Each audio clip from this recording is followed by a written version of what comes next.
Hi, folks, and welcome to Open Division Spring Cup of 2021. We are your friendly neighborhood casting duo, Waffles for Sid and Tropic Theory, bringing you the matches for today.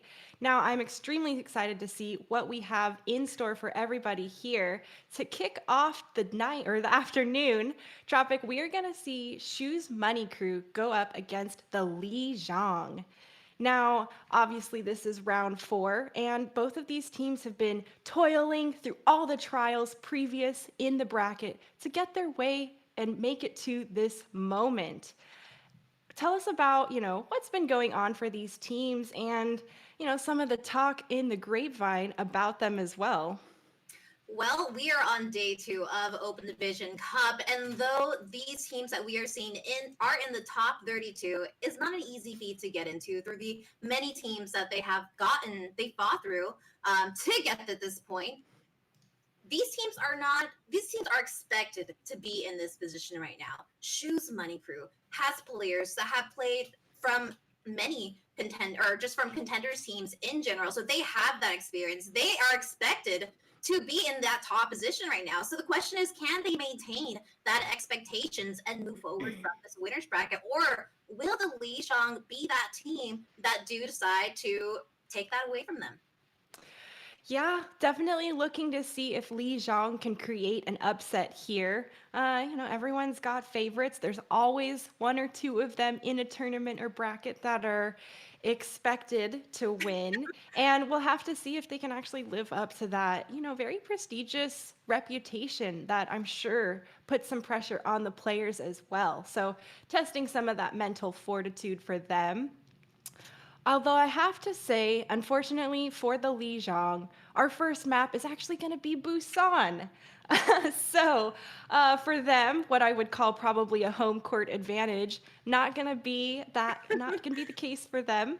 I am really happy though to see that we're going to start off on a control map like Busan. Busan has a lot of different topography, opens the door for a lot of different team comps to be brought to the table from both sides. Potential for those echoes, the brawl style more. Really curious to see what they're going to favor coming in. Yeah, my dog is excited. He also loves the control center maps.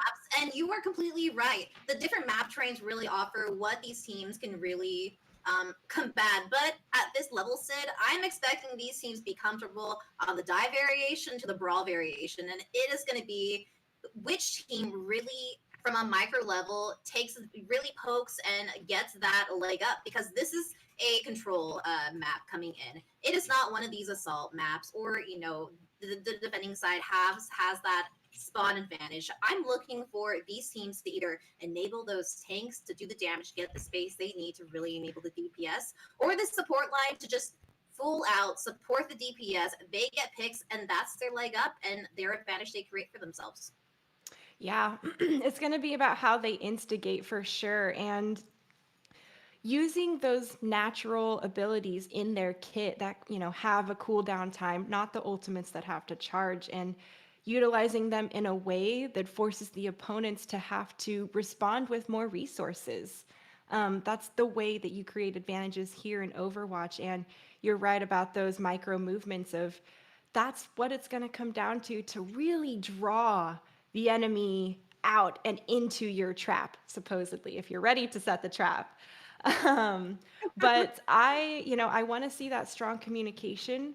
I would also really expect to see a lot of good focus fire on those targets come through. These are two, very respected teams, and I don't expect to see a lot of long, scrappy fights coming through. On control, it is a little bit of a different story. Typically, since having possession of the point is very, very positive, you can draw those long fights out and just squeeze and wring out every little bit of, possession points you can get. So on that front, totally drag it out as long as you can. But like I said, I expect that focus fire to be there. And well, when someone's called out, I am guessing a lot of deleting is going to happen.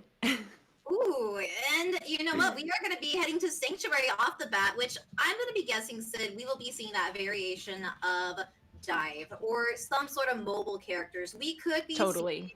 the poke variation of this composition, which it really does seem will be favored on the Lijiang side. Now, this team with Firewolf on the ball, it's really creating. They're trying to attack at all angles, trying to poke and trying to get that pick to be able to pounce on the inside. Whereas Shoes Mining Crew, they are sticking with this tried and true brawl composition, coming in strong, will probably be really sticking together and creating that win condition based on the ability alone, which times may.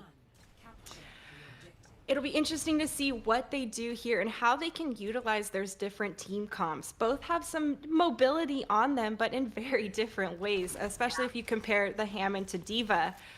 All in all, Lijiang opting to go for a wide attack here as Shoes Money Crew just got straight on the point. They know that they need to get aggressive and set up and be prepared for Lijiang to push into them. Oh, Sigma's been caught out here by himself, and it's actually Miracle who goes down first in the back. There he is, though, the follow-up coming through from Cameron, capitalizing on Gummy, who was just a bit too far forward and got caught in front of that statue. He's brought back, though, and the tides are evened up for the Lijiang Tropic. Point is unlocked and capped in favor of Shoes Money Crew, so gonna be ticking up in favor of their possession as they continue to hold the point and will fend off different members of Lijiang. We got some exchanges coming through, but like I said, Shoes Money Crew still has the possession, and the Bob being thrown right here already in play for them. Shoes Money Crew getting a lot of kills in their favor regardless of the Bob trying to hold a presence on the point Tropic, but Lijiang finally forced to do a full reset.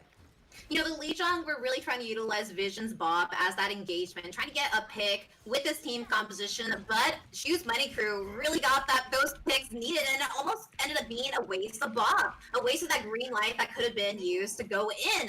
And that pick, once again, on Euphoria, that is again going to be a reset because they need that DPS with this team composition. They need the follow-up with Euphoria's, on the Tracer with Firewolf Slams to get the full value of this team composition coming in right now. Yeah, they are quite a duo that are gonna have to be capitalizing together. On that front, there's the sound barrier coming through. Shoes Money Crew has got the sustainability and reinforcements. An aggressive Blizzard comes out on that front, and the Immortality Field also committed. Finally, a couple kills going back and forth, and it's the Lijiang coming out on top for this battle. Shoes Money Crew did a lot to engage here and try to instigate that, but the Lijiang answered beautifully in response. Yeah, the sustain coming in from the support line of the Lijiang really were the unsung heroes of keeping the team alive, keeping everybody alive to be able to survive and sustain, but at what cost? 4 ultimates were utilized in that fight, though the same side of Shoes Money Crew and Euphoria needs to get a pick right now with that pulse bomb to keep this momentum, but Chime gets the pick on the Visions. Whew, that's gonna be rough. Stuck. Oh, no kill comes through from that pulse bomb, even though it was a successful stick. The Diva bomb, though, that takes down Liar for the Lijiang is going to be so devastating. They've lost their main healer, and after that, it's going to be a stall game coming through for them as they have to regroup a bit. Definitely gonna have to regroup, and the target focus coming in from Shoes Money Crew. Taking out Liar off the bat, already recognizing that is a reset in itself. But we have Vision's Bob once again, and that 7th player could spell out that advantage that they need right now as they're starting this brawl immediately. Good little pressure on the point coming through from Euphoria forces Shoes Money Crew to actually go back and hold behind the drums here instead of on that far right side high ground area. Bob has been thrown in by Vision from the Lijiang here. He's on the point, and the Immortality Field is committed in response. Wow, Rose.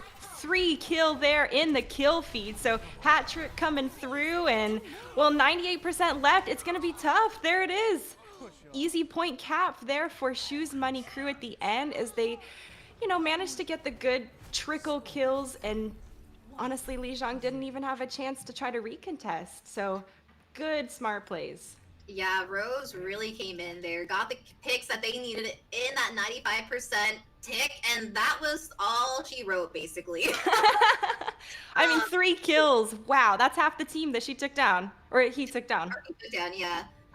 which is it's honestly pretty ridiculous. And right now, Shoes Money Crew is doing such a great job at staying as a unit and not allowing the Pope variation of the comp that Lijiang was running to even infiltrate any size. Looks like they will be opting to go the same composition with the difference of Euphoria on the Doomfist, which could prove to be a little bit of a risk. We'll see if they're able to, outplay Chime's Freeze. Oh!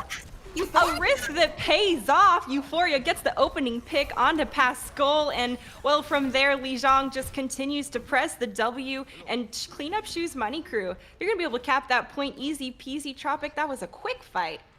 That was a quick fight, and Shoes Money Crew will not be changing here, but now Euphoria, 40% on that slam, and it is very quick, and that target prioritization coming in immediately on Pascal, that just sets an immediate reset coming in, but they're here again, Sid.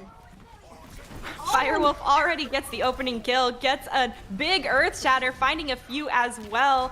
Lijiang doing a fantastic job here. It's just wiping out Shoes Money Crew for each time they try to push in and minimizing how many resources they're winning the fight with.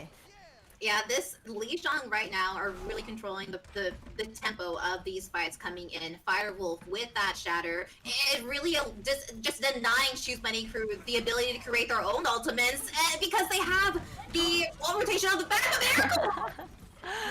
Euphoria gets a little bit aggressive, overly aggressive into Miracle. Miracle gives a beautiful flash, stun, and stops him in his tracks. So Shoes Money Crew has an opportunity here to try to take back the point, but Euphoria's going to get back quick, and they got to be careful. The point's flipped over for Shoes Money Crew on that front, but kills are still going back and forth. Lijiang doing a little bit of a light back off here as they're duking it out a bit, and well, now the tides could be turned for them. The super punch while he's in the air. Poor Baptiste, he just too predictable as he's falling down. The point's now being recaptured by the Lijiang currently, but all in all, Shoes Money Crew doing a great job at trying to stall out that last little bit. Trying to stall it out a little bit, and they have the ultimates to really come back. So I do think that is a smart move because these control maps move at such a fast pace that every second counts and every percentage that ticks, you really need to have a game plan around, and these stalling fights do not help your team. They have the ultimates that are able to really give them that green light, and we'll see if they're able to land them here, Sid. Okay, Euphoria doing a similar thing, and everyone's caught in the grab. Sustainability is there thanks to Aspen's sound barrier, and Vision across the way, trying to shoot across at the opposing McCree. Doesn't quite find it and decides to pop his own high noon.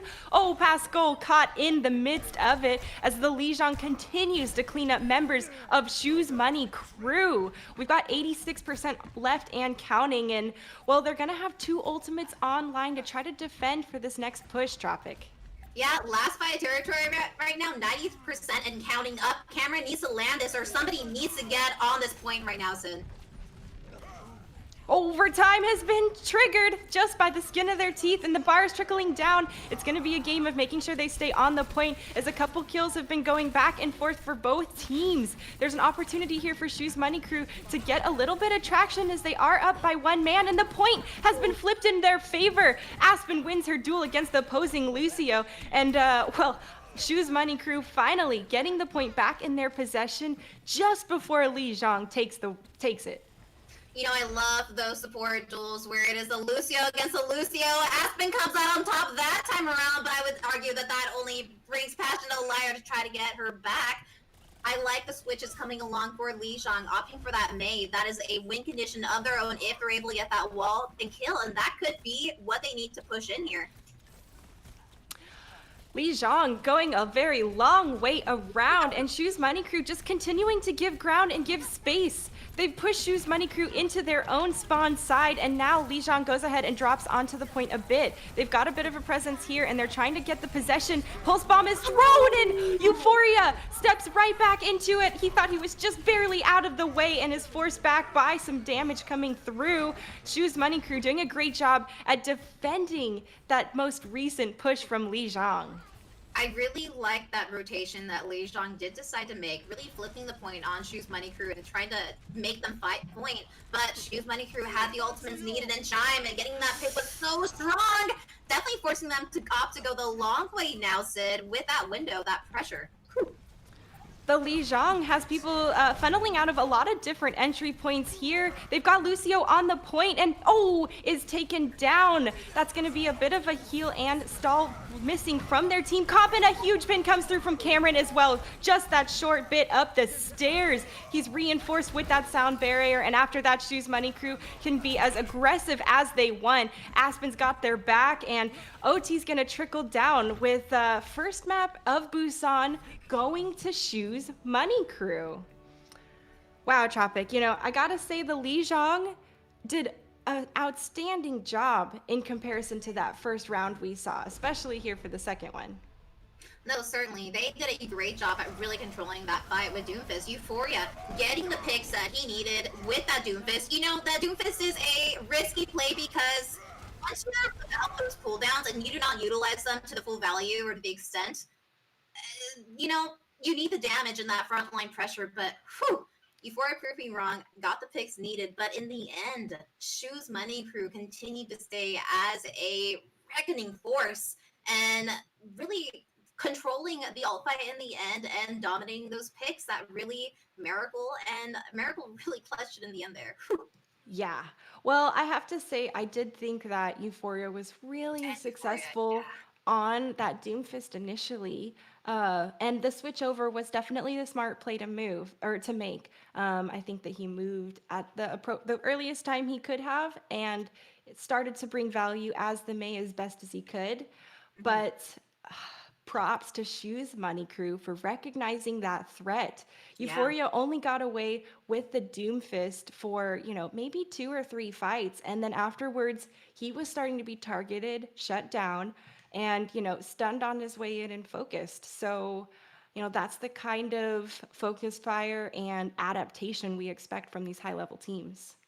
You hit the nail on the head, Sid. That is exactly what we're looking to see. One of these coach friends of mine once said, if you expect to see a Symmetra on the team, you don't, just play every round like, oh, there's a Symmetra still. You play to counter that Symmetra, and that is exactly what Shoes Money Crew did. Recognize the Doomfist, recognize the value that he had, and really shut them down. But Watchpoint Gibraltar, Sid. That is the next map that we'll be heading to, and I'm expecting to see a little bit more of that double bubble variation with that potential echo coming into the play right now. Yeah, I agree with you there on that front. I don't expect to see as much of the, May McCree, slow him down type of CC characters here. The aerial area is just such a huge amount of opportunity for those flight characters. You have your typical XY axis that most everyone runs on, but they have the benefit of the Z plane moving up high above. And well, honestly, I have to give them props for, an additional skill mechanic that these players have mastered on that front. No, certainly. And Shoes Money Crew will be opting on the double bubble variation. Really, where I'm looking when I see this comp, all eyes go to Chime and Cameron. Cameron really being enabled by Rose's bubbles and Pascal's nanos to really push forward, do the damage that they need to do, and then Chime coming in from the background and really finishing off those players. And we have seen this duo really just illustrate just great teamwork coming in. So we'll see how the Lijiang handles this. Oh, I thought Aspen was going to get taken down right out of the gate. She fell so low. But thankfully, right there, Pascal got her back. And everyone's, back topped off, feeling pretty healthy here. We see Vision on this side with that nice damage boost coming through from Liar. Going to be a very big nuisance for Shoes Money Crew. Euphoria doing the Lord's work as we push the payload all alone, taking on that solo or that Tracer duel as well. Has a bit of that backup, helping themselves on that front. There's some good, CC comes through and Firewolf does manage to escape. He has been antied and is going to absolutely want to let that, wear off as he continues to roll away. Now Lijiang getting a lot of traction as they move forward, but one kill comes through onto Firewolf. They do have the advantage though as they continue pressing their attack. Euphoria are getting a little bit low in this Tracer duel against Chime, and finally Chime is finished off by the Lijiang. Yeah, the Lijiang are doing a great job right now at getting the picks needed, but here it is. The Nano Monkey comes in the midst, and this could spell a little bit of struggle for the Lijiang here, Sid. Well, Vision back here in the back line with his damage boost and Zenyatta. It's going to be nice, easy pickings for him. Switch making it look like, honestly, much easier than it is to take down a Tracer is a Zenyatta. Yeah, this bloodthirsty, the bloodthirst and the supports, I love it. I'm living for it. And here we are in the street spaces. I am looking for these teams to be taking this airship right now, and I like the fact that Lijiang are being proactive about this, trying to take us away. Well, Shoes Money Crew is away. Flux comes out. Ooh. Ooh, and a big Flux comes out, finding Cameron on Shoes Money Crew. They're down one of the tanks, but that Discord Orb is not in play for the Lijiang, so no one's going to be melted down quite as quickly as normal. Euphoria gonna be taking that gold with amount of time on the payload here, just relentlessly pushing forward. No one's noticing. Okay, finally, a bit of pressure. That's the name of the game, folks, is to push the payload all the way. Vision is brought back to life by that Mercy, as I'm sure he's been continuously getting that pocket still. Firewolf getting aggressive, causing that mayhem and forcing out the rally from Aspen on that front. Primal Rage is popped by Cameron as well, and oh, the sleeping Liar gets pounced upon, does manage to escape, and well, all in all, the Lijiang has been pushed back to their spawn, Tropic. Push back to their spawn, and Shoes Money Crew right now is playing the game of burning as much time as they can. They have these ultimates and they have the control of the airship, which is really great for the support line. Pascal's able to really have the line of sight to heal these aggressive tanks, and we have the Nano Monkey coming online right now. There it is. Nano Monkey gets activated there. Cameron gonna be aggressive as he goes forward and, you know, trying to find a few people on Lijiang and gets pressured out. Miracle gets a nice flashbang from the high ground onto Firewolf, but, you know, as he's burning himself, going to have to back up and give space. Lijiang getting kill after kill. Vision getting aggressive there, and you can see Liar all in the kill feed. Switch following suit on that front. Good little res here as the fight closes out, and second checkpoint has been capped with 4:20 left on the clock. The Lijiang coming in here. Wow. Firewolf and Euphoria. I was talking about Cameron and Shime. Well, you know what? That same duo is causing such a such a uphill battle for Shoes Money Crew as well as the Anna goes down once again, Sid. I like the fact that they're taking this space right now because this is where it gets tough. This is where they need to get a full team wipe or the stall game starts. The Lijiang has almost 5 out of 6 ultimates online for themselves. It's going to be a lot of flashing lights. We see Trance and Flux have been popped as well. Go ahead, Gummy goes ahead and gets Miracle off the Flux and is continuing to be aggressive. He's slept for that aggression though, recognized as a threat. Nice job coming through from Pascal, but Shoes Money Crew is herded back into their spawn. They have to regroup if they want to try to make a stand right here at the end, Tropic. They have to make a stand right now. Gummy, Firewolf is just really pushing this payload right now, and they have the ultimates ready to utilize right now. The bomb comes out, but Cameron stops Visions. Wow. Kill after kill coming through from Lijiang as Vision sent Bob straight into Cameron's face right there. Now Cameron's trying to get aggressive, going for this backline support. Switch says no. Thankfully, Liar is there to keep him alive, and they managed to take down the Winston on that front. High Noon is popped by Miracle on the side, trying to zone and keep space out, but all in all, it is looking rough for Shoes Money Crew. They're herded up here on the side, trying to do their best to defend Tropic, but, you know, it's going to be a continuous onslaught from the Lijiang. Continuous onslaught, but you know what? They utilize half of their ults coming in right now. They have the pulse bomb coming for this next fight, and I'm looking for them to get a pick right now. I like the angles that they are taking and seeing. Oh! Euphoria down, that will definitely be a reset, Sid. Yeah, that is, I mean, you can see Lijiang backing off right now. They want that Tracer to be able to put that pressure in the back line and cause that distraction as well. No, certainly. They really need that. With the team composition that they have going, they need that backline pressure to make this work and really enable Vision to do what he does best and click those heads. Ooh, a big anti comes through. Gonna force, oh yeah, a big eat comes through from Rose on that pulse bomb. Could have been a tide changing ultimate there for Lijiang, doesn't quite make it. Chime doing work here, trying to take on the other Tracer on the side. Rose comes up big with 2 kills on that self-destruct. That's gonna shut Lijiang's attack down in its tracks.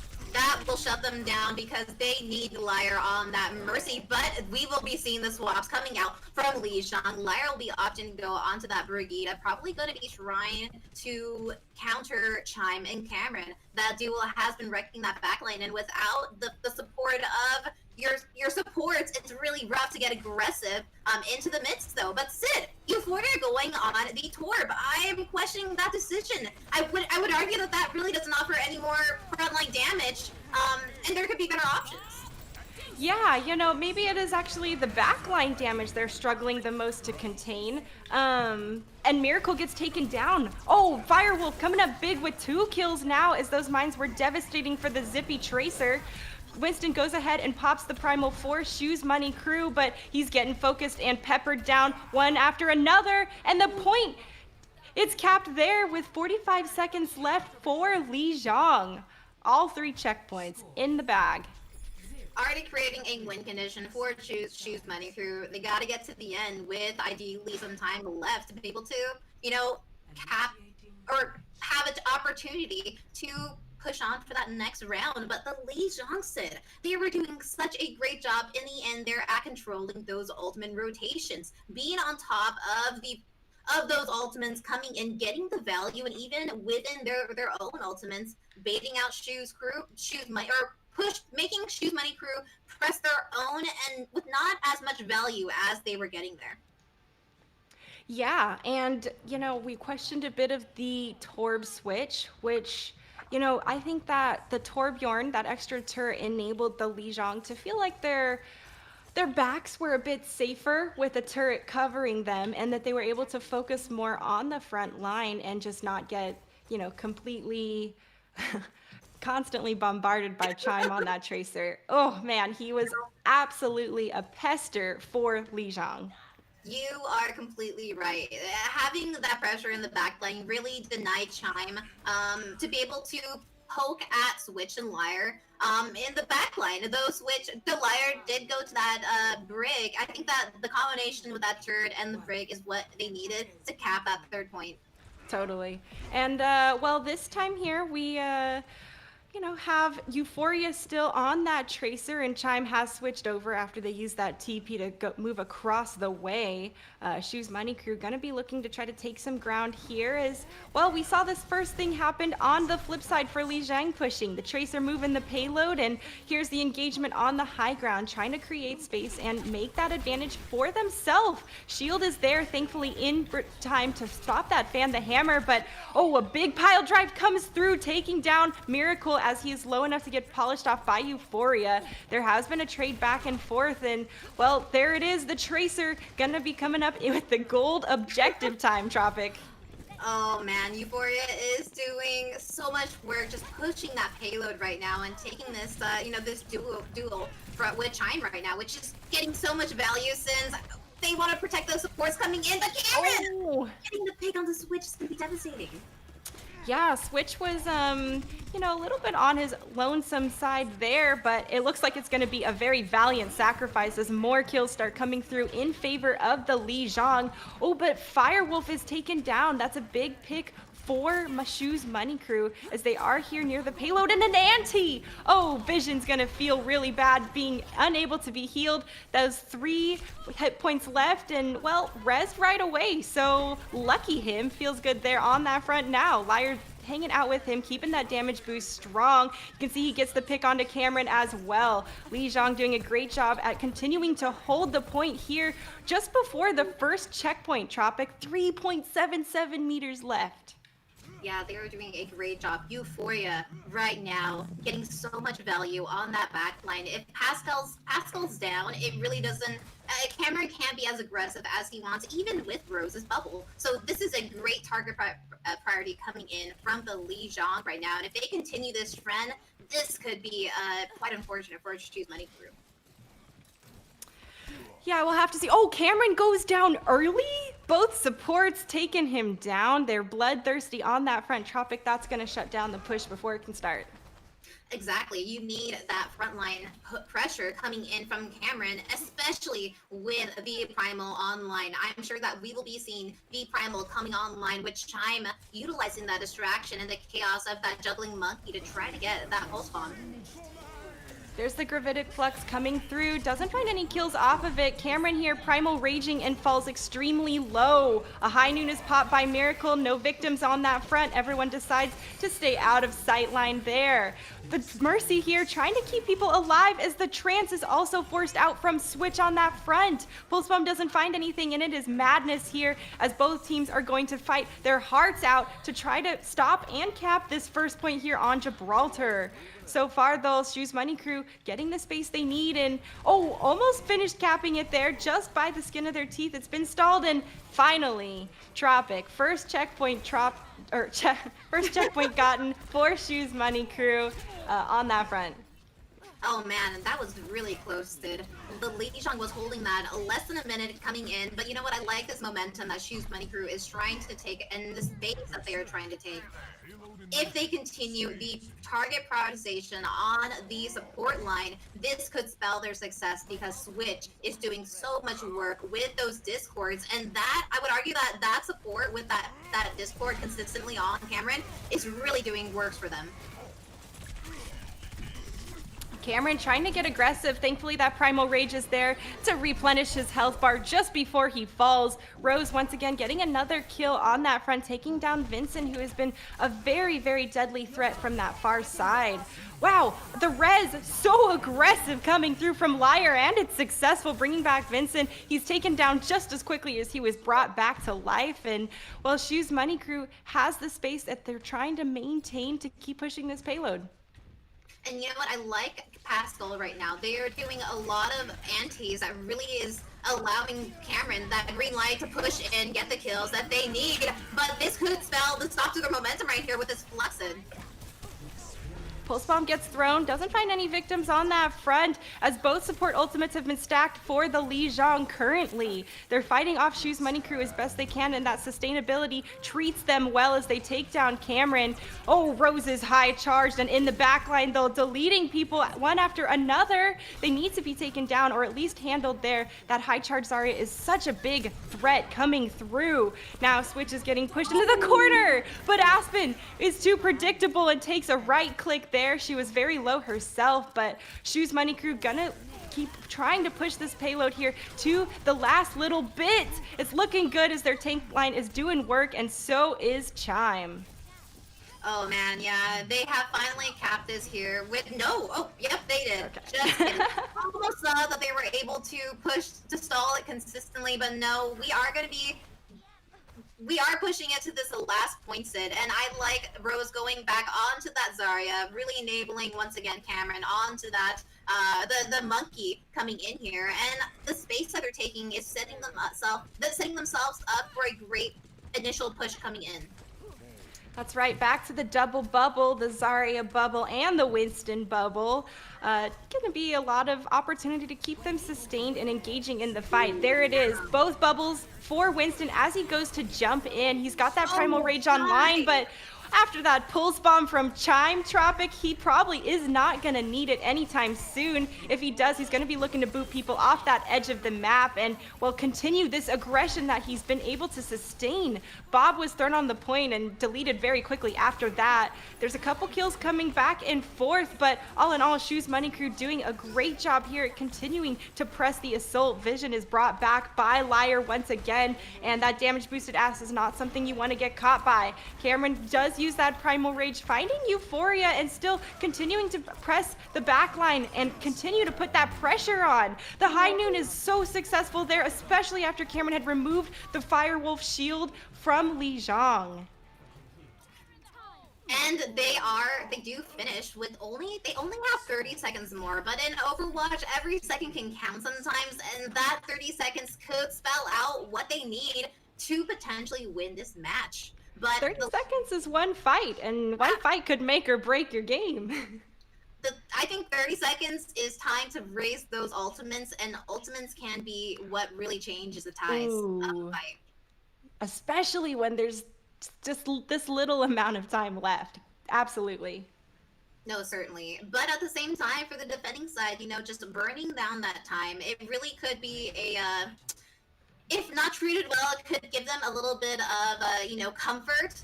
Maybe not the best, that they have time to push, but it's only 90 seconds. If it's a little bit of extra breathing room, it's not going to be much. Yeah. They've barely got their chin out of the water if we're going to compare it to a bit of treading. And, well, Lijiang is going to be pretty close to under. It's only 1 minute, so they've really only got one opportunity to lose a fight. Otherwise, they have to stay on the payload the whole time. And the more momentum you can gain during this, the better. No, certainly. And Euphoria will be teleporting them across the way, setting up the support line most likely. And there it is, taking that high ground and meeting Choose Money Crew on that bridge. Deja Vu once again, Tracer pushing the payload as the other members of the team take the high ground and start to push around to force off the opposing defenders off their own high ground. Guessing we'll also see this in the next round as the cart continues to move underneath the bridgeway. No one is aggressing forward yet as it's just this poke phase and, well, all in all, 30 seconds have already passed, Tropic. The time for respawning is over, and, well, we are in last fight territory now. The cart is not moving forward any longer as Vision goes ahead, moving around the far side, trying to get a good angle where he can be more protected and still easily damage boosted. Euphoria getting aggressive, tries to take down Chime, and almost gets taken down themselves. Good recall coming through, and now you can see Choose Money Crew patiently waiting for the Lijiang to walk through into their pincer trap there. Overtime has been triggered though, so they're gonna have to stay on the point this whole time. A big crispy dynamite comes through from Vision, and, well, kills are going back and forth for both teams. It could still be anyone's fight, but Cameron coming up big here. One checkpoint cap though by Euphoria, sneaking away on that Tracer, doing great work there. Once again, going for gold on objective time. Lijiang here still has to stay on the payload, and wow, Euphoria is doing a great job at keeping this overtime bar alive for his team. Cameron still has not been taken down, finally removed and recognized as the threat he is, but it is still a scrappy fight on the payload. Tropic kills going back and forth, and now the high noon popped. There it is, the OT bar trickles down too fast for anyone to recontest, and, well, Lijiang did manage to squeeze out that 1 point. Huge props to Euphoria. Euphoria has been on that payload all throughout this whole duration of the game, Sid. I would be curious to know what the time he has. And honestly, it almost seemed like he was waiting for that prime moment. And he finally got the C9 point cap, and it worked out wonders for them. Cameron did a great job, though, Sid. He was in the back line and immediately took out Switch and Liar, which once you have that support line, especially for the composition that the Lijiang had, that is all you have. And so Euphoria really did a great job at making this win condition now for Choose Money Crew to at least now have to cap that first point.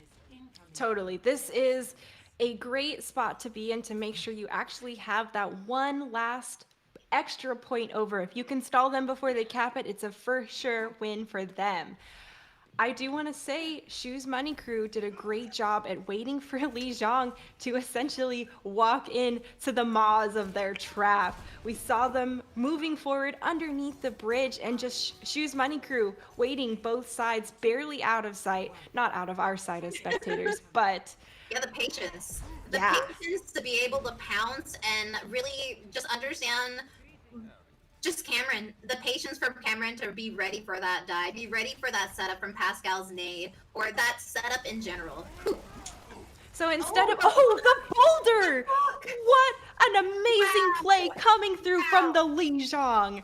Just instantly stopped Cameron in his tracks. He didn't even make it to the second platform as he was just stunned and mowed down right after that. Great reaction time coming through from the Lijiang.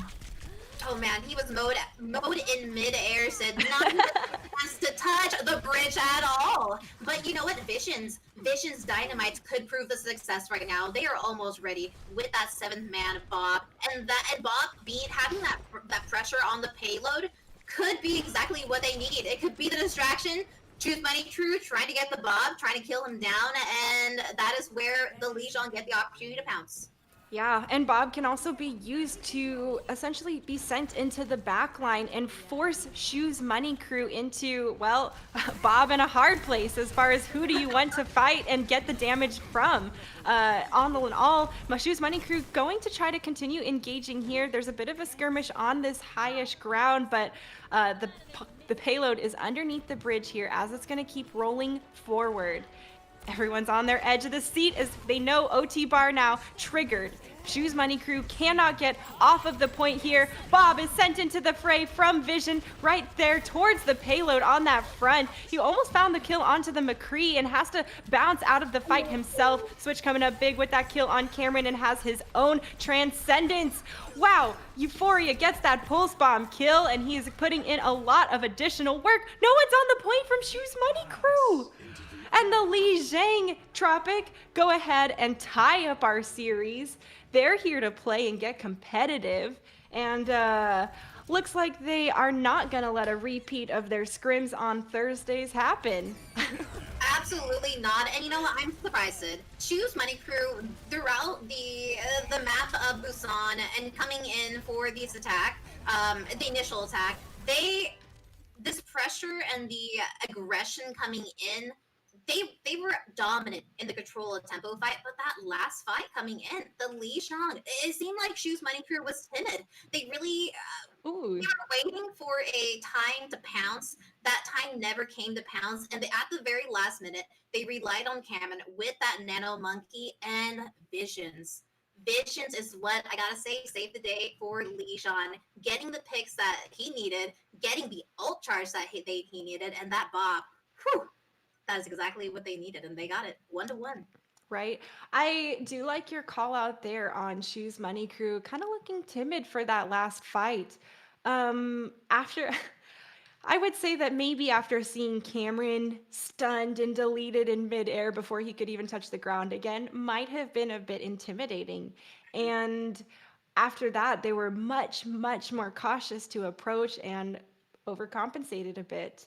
With only 1 minute left on the clock, or 1:30 for them, uh, you really don't have much time to be able to dial in different adjustments like that. That's the type of thing that you have to practice for. And well, hopefully, when you make it to this time, it's the refinement that we see. On the flip side, of course, we can't discount how incredible that timing of the boulder was. The buildup of accretion, Oh man. to create the accretion, has to be before or at the same time he's jumping. It cannot be after he's already in the air, heading your way, because typically that's much too direct of a line. So, all in all, like, really great play. I love the earthbending coming through. And honestly, I would argue that the Lijiang have recognized Cameron is a threat. He's a threat to the back line. Chime is right there around the corner on your back line. And that map really illustrated that Lijiang understands that. They are ready to deny Cameron getting all the space that he has done a great job at the beginning. And now we're looking at a tied match coming in. But we're headed to hybrid. So I want to say, what map we're going to see, but most likely going to be King's Row. Let's be honest. Yeah.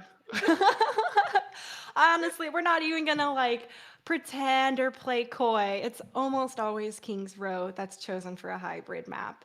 The streets, there's a corner for everyone. And as a tank player, it's always nice that you have that cover you can retreat back to, play around, and try to either aggress forward or lure them back into your side of the corner to trap them and take care of them.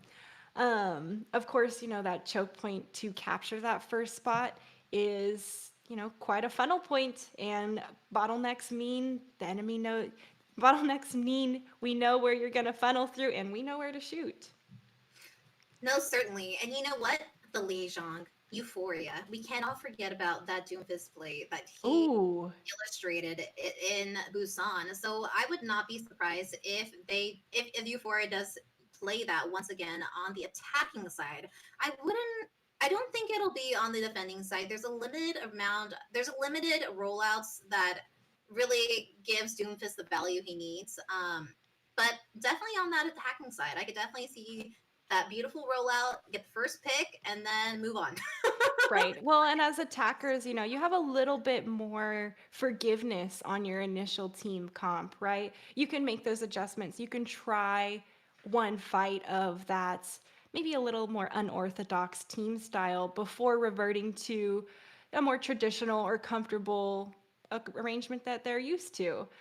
Going for that early Doomfist pick to create an opening could just be like huge for them, right? We saw it happen in the first map. He picked off Baptiste. Oh, opens the door wide open and easy takens from there. But, we'll have to see which map they choose. We're guessing King's Row because that's the norm, but maybe they will take us for a curveball, Tropic. Hopefully. We we'll have to see though. And on that note, we're gonna take a quick break, get a drink, get a snack, and we'll see you back here for our hybrid map.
Hi, folks, and welcome back to the Open Division Spring Cup of 2021.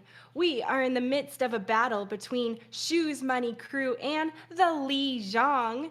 We're tied up now 1-1 as both of these teams, went back and forth. We saw Shoes Money Crew take our first map on Busan. And, well, Lijiang answered in kind on Gibraltar with their own win going into the fourth round. Tropic, it's been an intense battle back and forth, and we mentioned how we were going to a hybrid map next. Well, we are pleasantly surprised and 100% wrong because we are actually going to the fortress of Eichenwalde. So, really excited to see this for our hybrid map instead. Definitely, the standard funnel choke point, trying to open up that second point, but this is a lot of open area through the moving along. Now, this was Shoes Money Crew's pit map choice coming in. So it does make you wonder, what specifically for this map made you want to pick this? And, we are seeing on the side, I will not comment on the attacking side because, you know what? They're infamous for swapping it out on the last minute and killing our dreams. So, let's talk about Lijiang. Sid. Euphoria is back on that Doomfist, and this could, if it works like it did on that brief moment of Sanctuary, this could be the momentum they need to start this map off on the right foot. We'll have to see if they can. It's 1-1, so both teams are really fired up and definitely not going to roll over and make this an easy battle. That's Looks true. like Shoes Money Crew is okay. Yep, we're sticking with a. Looks like we're gonna go ahead and open up with a pause. So who knows what's going on there on that front? Maybe just a quick reset as we rejoin servers. Let our computers take a momentary break from all the action. But like you mentioned, it's going to be interesting to see why they chose to pick Eichenwalde. We saw the Doomfist and the Pharah already for the defensive side. So, well, that's a lot of space for them to move around in. And Eichenwalde has so many Doomfist, little parkour spots for him to get that advantage on. Very true, and they have Gummy on that Zarya, which could just provide that extra shield, that extra bubble to allow him to be as aggressive as his heart wishes right now. Right. And, there it is. They just went ahead and straight walked up through the choke there. Chime went ahead and put the wall up so they could have no contest and no damage being peppered down. Now, though, they've been pushed back. Euphoria gets that kill as the Doomfist, his one-punch potential absolutely massive and devastating. He jumps straight into the McCree there. Vision on that high ground shuts him down and does have to give ground after that. All in all, though, Shoes Money Crew goes ahead and continues their press forward, Tropic. Continuing their press forward, and this is a smart move. Going when the iron is hot and getting the pick that they need. Really making this rotation around and forcing the point in their favor. Or their direction. That's right, and fight breaking out here on the point. Miracles get another kill onto Switch as he was in mid-air. Big pick there as the main healer has been taken down from the Lijiang. Kills a little bit back and forth, and, wow, Euphoria putting in the work. Shoes Money Crew, though, still coming out on top as they are continuing to try to cap this point here. They've almost got one, there it is, one tick in their favor, and now all they have to do is defend Lijiang, trickling back in. And Shoes Money Crew really has that tried and true metacom coming in. Chime on that May, Miracle on that McCree, and Rose to really be that diva to really try to hold off on that high ground right now. Now, though Gummy has that grab coming in, Rose could eat this right now, Sid, and that could really destroy this, or really enable this tempo, or help the tempo of control coming in from Shoes Money if that happens. Rose has been popping off too. We see them get multiple kills and hat tricks in one play. There it is, both sound barriers coming through from both sides, and Cameron goes ahead to land the Earth Shatter, taking down Firewolf in the process. Euphoria has also been removed from the equation, and Shoes Money Crew continues to cleave forward and take the space. And It looks like it has come around again, Sid, where Euphoria was doing a great amount of damage, a great amount of value for Lijiang in the very beginning, and then Shu's Money Crew really countering him and really denying any value on this Doomfist right now. I'm hoping that we do see that swap into May to help and really stop this momentum that Shu's Money Crew has, but this rotation could be what they need right now. The payload is just cruising forward at a blistering pace with 3:40 on the clock currently. The Lijiang goes ahead and opts for a full rotation around to try to defend here from the backside of the payload, and it's being successful. They take down a few members, but they did lose some of their own. Shu's Money Crew doing their best to continue moving this payload forward as they've now been pushed with their backs against the wall there. It hasn't been broken down, and well, the Lijiang manages to go ahead and hold this just before the capture of the second point. And the Lijiang are in a great place to be right now. They have that defending spawn advantage coming in. If we get that close, if Shu's Money Crew does get that, the defensive spawn advantage is really forcing Shu's Money Crew in and they have to create an advantage for themselves right now, Sid. 2 kills in their pocket. That's a nice advantage with more to follow suit. The point's being moved forward though. You got to be careful of that sneaky McCree this time. Trying to move that payload just a little bit more. A little bit more, and the Lijiang are taking advantage of this high ground right now, which is exactly where they need to be. But Shu's Money Crew have pretty much all their ults ready, besides Aspen. Almost there, but not quite there yet. So I'm looking for one of these teams to be that proactive team, getting those ultimates, and Miracle actually is a trade, Sid. Wow, so 1-for-1 here as Euphoria goes ahead and is literally 1 hit point. Thankfully, he's got a overshield that, you know, feels a little bit unfair when you're going against a Doomfist. Personally, Shu's Money Crew opts to go through the tunnel here and is now over by the checkpoint, moving the payload forward once again. Earth Shatter comes through and it actually lands.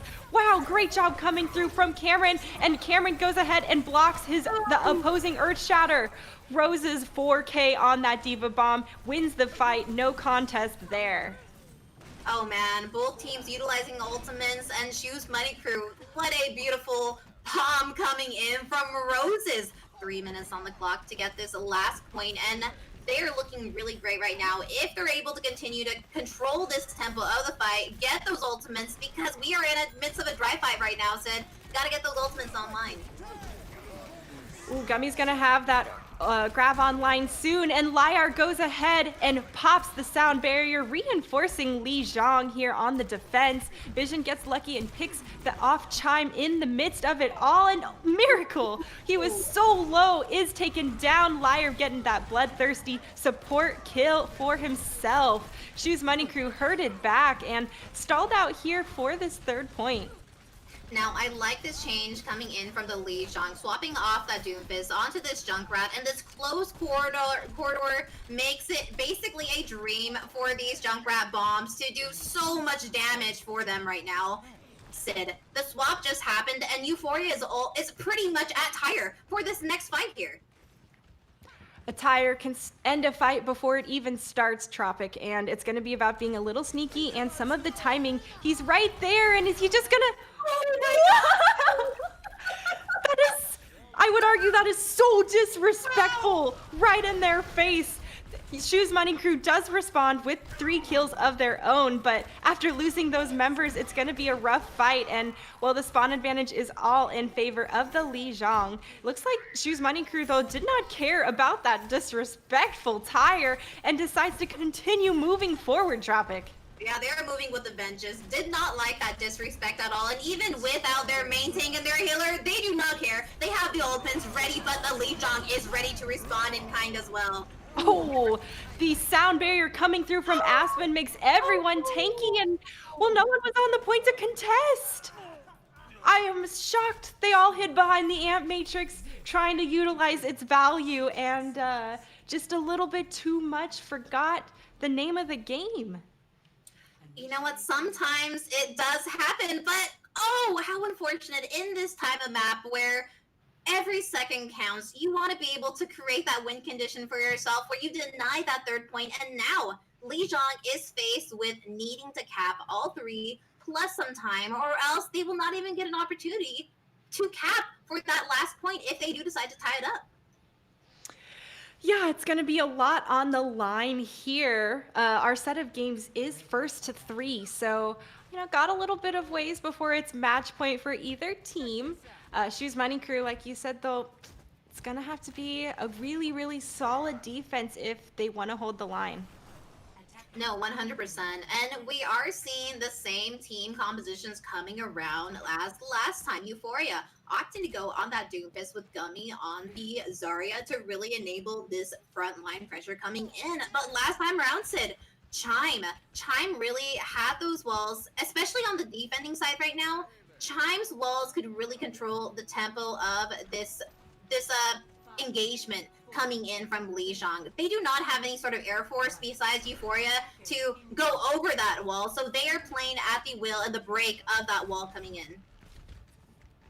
Yeah, well, I think they're going to be looking for Euphoria to also be able to make it over that wall. I do know a Doomfist rollout can get you all the way across the map in Eichenwalde. There's some crazy things that roll through. He's actually over here on this right side, though, continuing the frontal assault with his team, and he gets that bubble. He's chased down, though, by Rose, and, well, instantly deleted on that front. Now that Lijiang has lost both of their DPS, now it's going to be a reset for them as Shoes Money Crew pushes them back.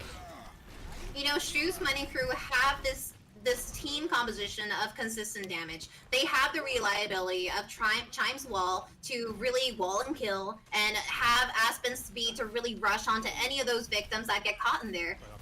Lijiang had the Doomfist, which really makes for you have to get a pick for that engagement, so I like the fact that Euphoria is opting to have their own main. Ice walls are up from both teams, and the immortality field has been committed from Shoes Money Crew. Vision's the first person to go down, and Lijiang is backing up and giving space. They're falling one after another. Tropic, and well, once again, they're gonna have to go for another reset with 2:40 left on the clock. Shoes Money Crew is just putting so much pressure on Lijiang right now that they have not even had the ability to really charge these ultimates to get in, to hopefully get into the fight right now. Vision has the Deadeye, but we have Rose on the D.Va, and Rose is a hungry D.Va. I will just say that. So that will definitely be a hard ultimate to really get a pick on and get value with, and be that ultimate that Lijiang needs to get into the point right now, or that engagement. Yeah, Rose has been highly effective for their team. The D.Va bombs, obviously nice and flashy, but they've been getting kills with their normal kit and continuing to capitalize on the members of Lijiang who are out of position.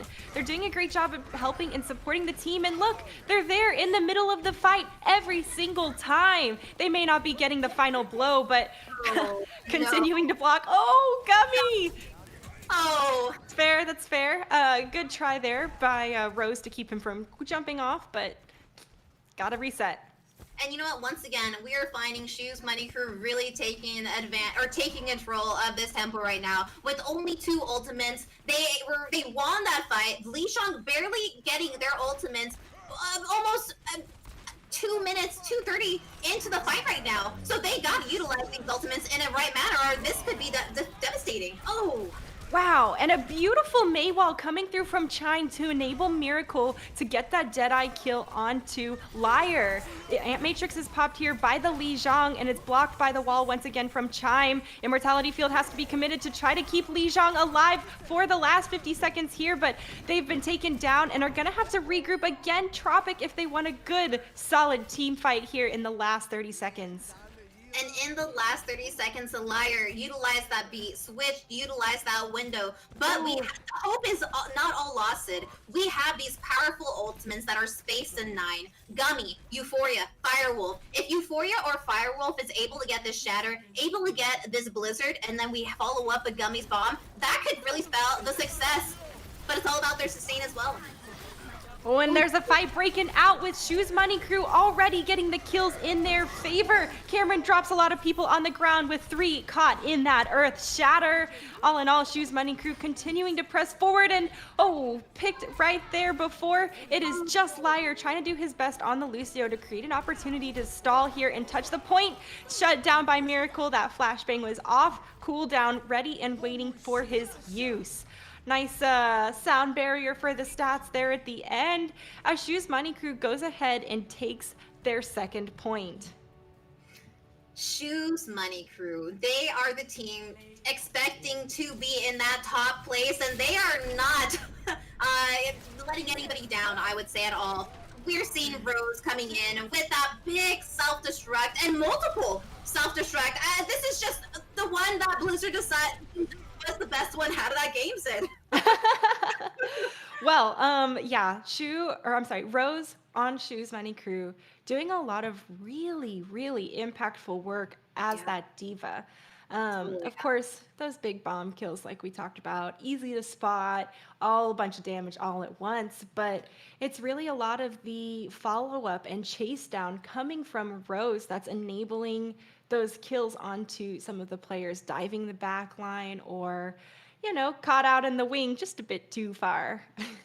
No, exactly. And I mean, at that level of play that Shoes Money Crew is known for, I'm not surprised. I mean, we even saw Rose, just to get the kill onto that staggering diva, do that little boost.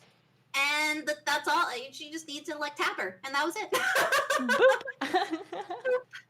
But we are now, Shoes Money Crew is at match point right now. So Lijiang, we are going to see all they have to offer right now to stop this coming in. And Sid, Euphoria was doing so much work, but like we saw on Sanctuary of Busan, Shoes Money Crew recognized the value and denied that. Just denied that, period. Yeah. And, we are moving into Volskaya Industries next. And I have to say, this is the Lijiang's map choice. But Shoes Money Crew, their defense on Eichenwalde for that first point was obviously really, really outstanding. They did a first point hold. And, I'm thinking that this essentially a split entryway through the first choke will be really beneficial for the Lijiang to not have to get cornered into such a direct line of fire to run into each fight over and over. And I am surprised that we aren't seeing the variation of double bubble. I wasn't surprised that on Gibraltar they did choose to go, or Lijiang did choose to go Gibraltar, because it did seem like they like that variation of their dive a little bit better. So I'm surprised that we are going to be seeing the double shield coming in from Lijiang. But once again, we see that potential 7th man Bob coming into the play, and we saw how deadly Vision's dynamites were and how quickly they built that up. So if it is the same thing, this could be quite deadly. But Shoes Money Crew, it is all about Chime on that Sombra. We are looking for EMP to be built up fast to get that engagement, because that is their green light. That is their engagement coming in. Wow, he was detected and did not get fully spotted or scoped out. There he is, giving his tracer a little high five in the back line as they have grouped up, and they're going to be ready to try to press their assault here. They've got, look at Chime, just watching Lijiang, getting all of the information they possibly need. Good boulder coming through to distract him and make him go away, but the follow-up from Miracle is there, ready and waiting. Those abilities from the Baptiste have been forced out, forcing him to, heal everyone up after that. And, the drop down from the Orisa Firewolf is so low, he's antied in that immortality field, saving his life, coming in massively clutch from Switch. Big brain plays for him on that front as Shoes Money Crew continues to press forward and has moved around to be onto the point. Now, the Winston gets aggressive, does get punished for it. Wow, I'm surprised he dove straight into the heart of Lijiang there. They had backed off and were defending in that corner, and now that they're up a man, they're continuing to press forward. The nano onto Rose is a scary one to try to face off against, and great pop shots coming through from Vision, continuously discouraging those DPS from peppering the back line and forcing them to recall with their abilities. Shoes Money Crew, it is 1:30 in the clock, Oh and dear. oh my gosh, the stick comes out, the picks come in, Sid, and Chime has that EMP for this potential snowball to this next round because it looks like it is Shoes Money Crew point coming in for this first point of Volskaya. Oh man, yeah. Yeah, you know, that pulse bomb was huge and it turned the tide of the fight, taking out Euphoria in the process. You see that Euphoria almost had that Blizzard online, and that zoning ultimate could have been a great opportunity for them to prevent the point from being capped, but just barely taken out of the fight before it was on the table. Oh, And this EMP. yeah, it is coming. It is, and he is patiently waiting for his team to press that go Ju- button. Yes! He just stands on the middle column and pops his Q.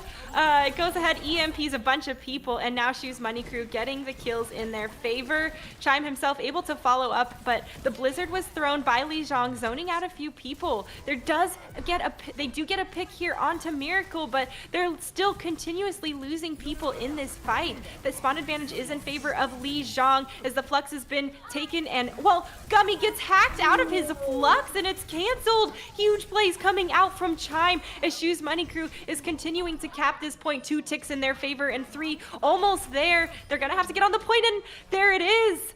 No one's there to contest, and with 4:04 left on the clock, Tropic, that is a hearty time bank. You know, we always talk about the defending side of these assault maps, that it just creates either a stall game coming in, or if you want to stop that, you have to get a full team wipe coming in. And I gotta give a shout out to Pascal, Sid. That big anti coming in just really denied. 3 bodies were on the fight, a tank, I believe, DPS, and Lyra, I believe, and that Pascal's nade set them up for success, and Rose and Cameron were able to just beam and Tesla cannon those targets, and once again we are seeing Shoes Money Crew just take control of this tempo for this fight. Yeah, and you know, I just did a quick check. It is actually Pascal, like a skull and crossbones. So he's making a lot of skull and crossbones for his enemies on that Ana front. So much more intimidating name. Gotta say, I like that change up there for Pascal. And nobody likes to be antied. You were right, those antis were nasty, and it forces the other team to wait and then use their resources to heal up and get back to full fighting potential.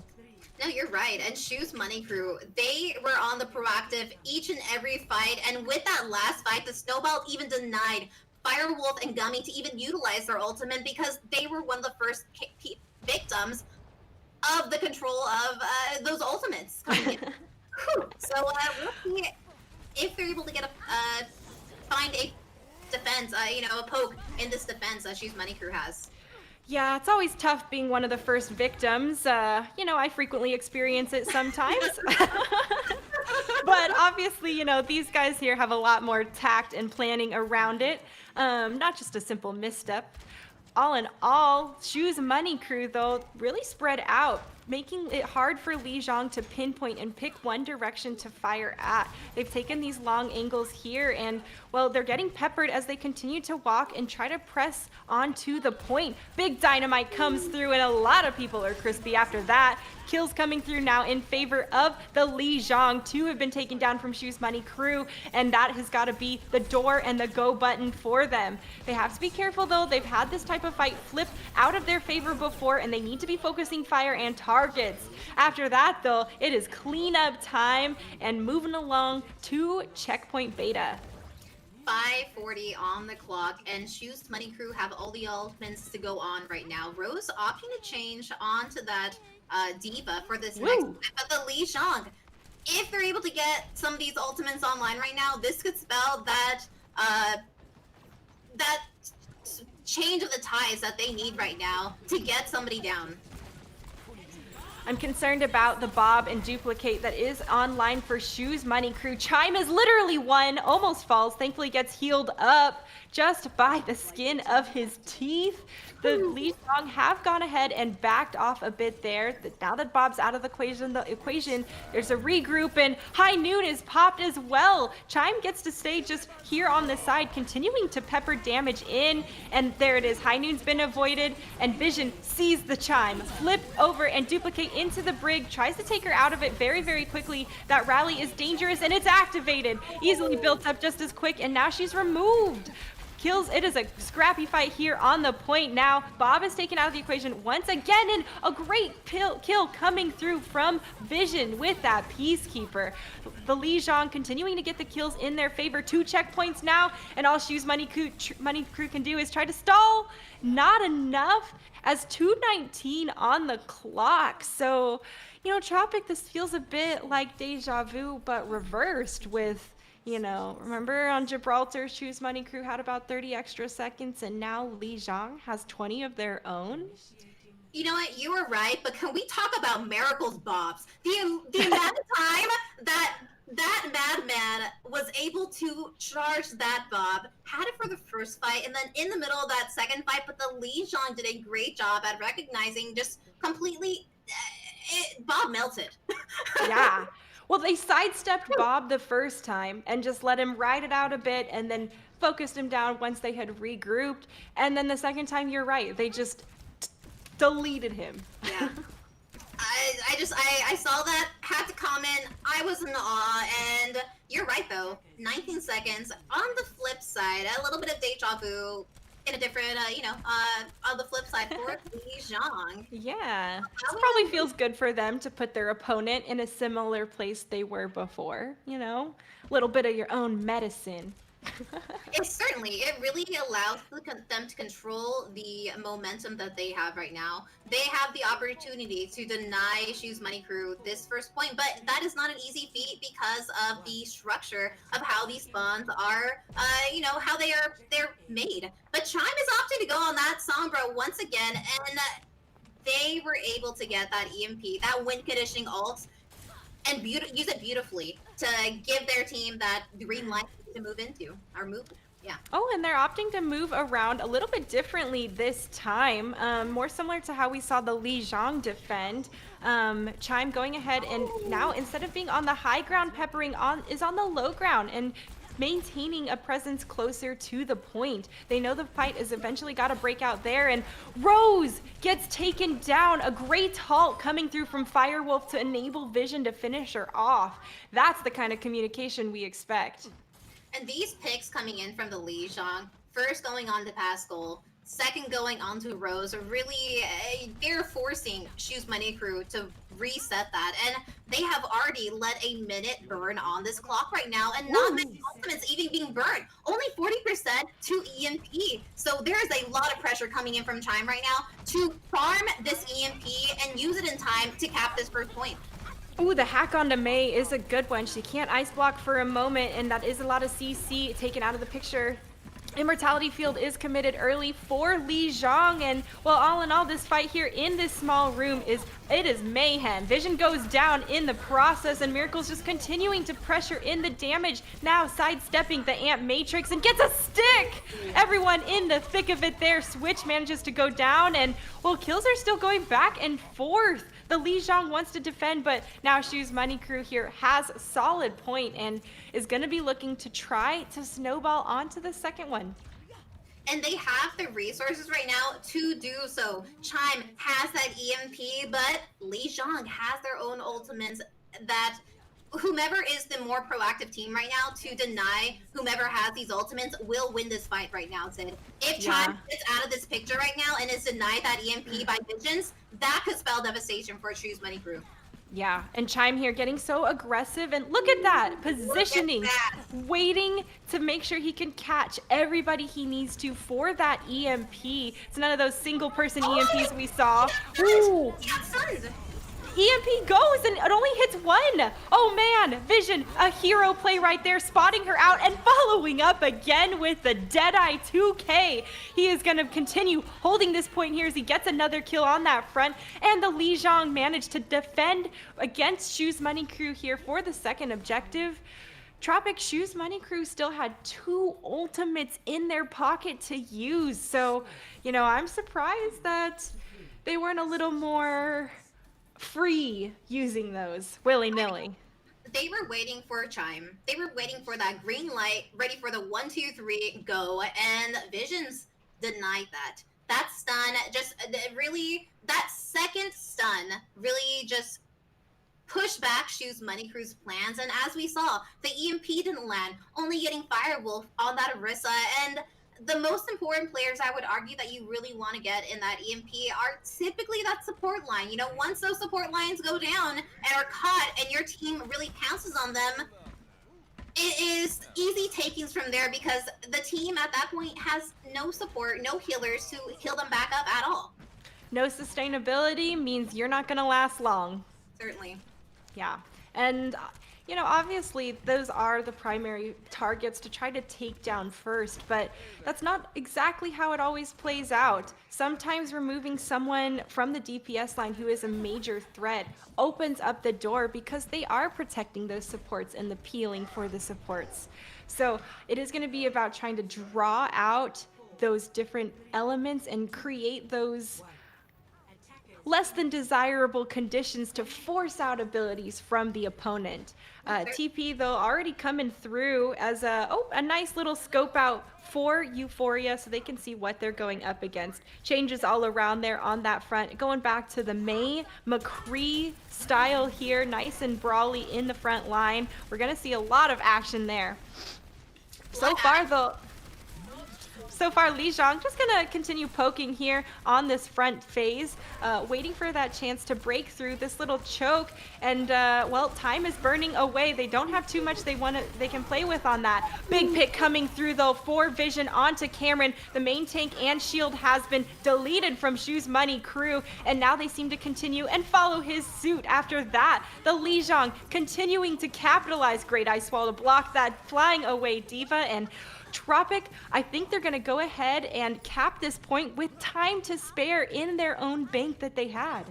What a smart move coming in from Lijiang. It was like they baited Shu's Money Crew thinking that they were going to go into that right corridor. It does not, making Shu's Money Crew split up with Roses and Aspen going to that side, and Lijiang really taking advantage of that split, pouncing on the chime, pouncing on the camera, and they still have 1 minute and 30 seconds to get this last point. Or we are potentially looking at a draw right now, Sid.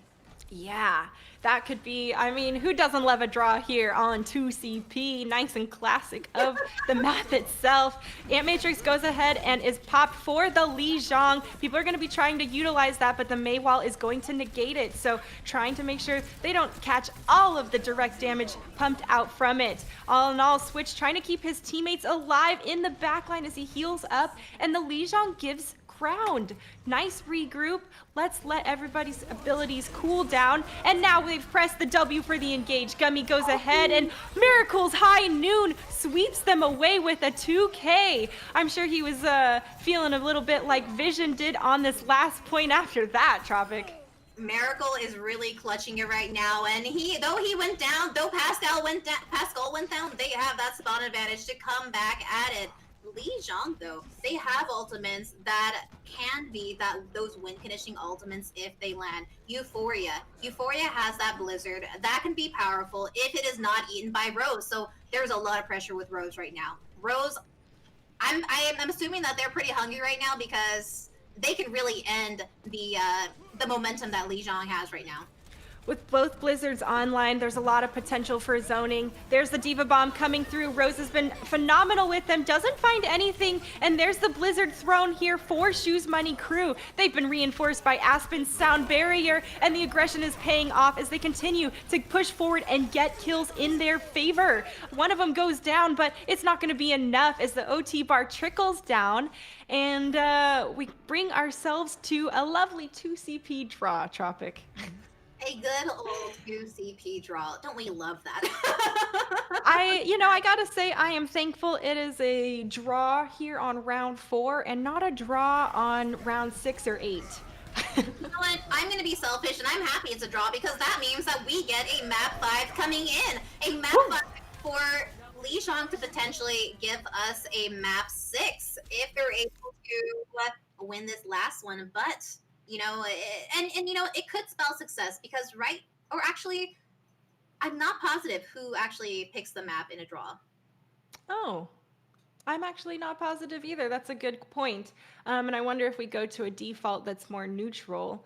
The good news is we're going to be going all the way around the horn of the map pools and back to the good old control point. This next one I do believe is our escort map though, so we still have a little bit to go before we make it all the way around the bend. But I'm excited. Oh, actually, we are gonna go to the Lijiang's home base of Lijiang Tower, Sid. Who? Yes. This is first off, this is my favorite map to play and to cover, and well, let's see if the Lijiang can live up to their namesake here. Like you said, this is going to be their home court advantage, and I would like to see them truly shine on this and be like, oh yeah, we're going to our map. Well, we are going to have some really unpleasant surprises up our sleeves for you. Nice. Oh, and it looks like we also had Lijiang also choose their map. So really nice to see them choosing home court advantage. And, well, I wonder what kind of change-ups we're going to see in comparison to Busan in particular.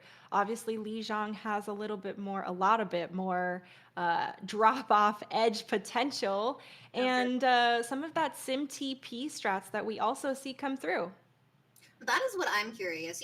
Both of these teams, they are here to move on from in the winners bracket. They are not looking to go back to that losers bracket. So I'm curious if they will opt to choose that Symmetra stat as we are headed to night market, which is infamous for that Symmetra stat. Trying to get control of that point first to set that fortress up and really deny, whoever is unfortunately get that last touch or that second too late touch to even cap point. Yeah, and it's also about how quickly the Symmetras follow up. Yeah. Once they've made it into the point. Just the other day, I saw that the Symmetra did not quite set up her turrets fast enough to bring value to the fight. And, they didn't quite get the point like they were intending. And it's going to be about communication and quickness, especially with these TP strats. If you're not ready to TP, you're going to be left behind, and people who get left behind die in Overwatch. That is what successful and strong teams do. There it is, turrets already set up and going down, burning people away. It's going to be Switch who gets taken down first, though, for the Lijiang, and Euphoria follows soon after. Shoes Money Crew here coming out on top with, well, Chime on that Doomfist. So look at all those walls for him to smash people against. The composition coming in from Choose Money Crew is just so much front pressure coming in. You have Rose on that Mucky with that Tesla Cannon, right behind Cameron's shield, and then Miracle with that beam. It is just so much damage alongside Chime going in the back and getting those kills. So Lijiang have so many angles to combat, and Chime is just devastating in the backside. Yeah, 1-for-1 though for both teams as DPSs have been removed from the equation. There's the immortality fields, and well, Firewolf does find a couple with his shatter though. Cameron blocks some of it, and kills are going back and forth. The barrier is committed by Euphoria as Cameron continues to hold this front line. There it is, the sound barrier reinforcing him from Aspen once again. But Gummy getting the kill here with the Diva on that front. The point is still in possession of Shoes Money Crew, so they're going to want to maintain it as long as they can. And what a boop coming in from the Aspen herself. taken Euphoria off the edge there. Self-destruct comes through, not finding anyone, and Shu's Money Crew still doing an outstanding job at trickling onto this point and keeping the possession ticking up in their favor. Look at that, Immortality Field thrown just in the middle so Rose can continue utilizing it. And it looks like Shu's Money Crew has actually flipped this point in their favor again. I thought Lijiang was going to clear him out, Tropic, but they could not handle the trickle from Shu's. This frontline pressure coming in from Shu's Money Crew, and then Miracle having that ability to respawn faster to that point with that teleporter is just, there's just so much damage coming out from Shu's Money Crew right now. They were able to sustain on that point, get the picks needed, and continue on to last fight territory right now, Sid. Lijiang only has one more fight to push in here. High Noon gets popped there by Vision, clearing some space there as Rose goes ahead and pops their own Primal Rage. They're going to be looking to try to boot people around. Miracle's primary fire here is deleting people. It's so strong. That is the microwave that we all love and know. Barriers popped also for them. And, well, that is going to be a first point captured by Shu's Money Crew. So 100% to 0 in favor of Shu's. Little surprising coming through from Lijiang that they, this is match point. I would have expected just a little bit more fire. Shu's Money Crew did just a great job at controlling that point there, Sid. In the middle of that stall game to get bodies on the point worked out wondrous for them because they got the picks with that stall game that they needed.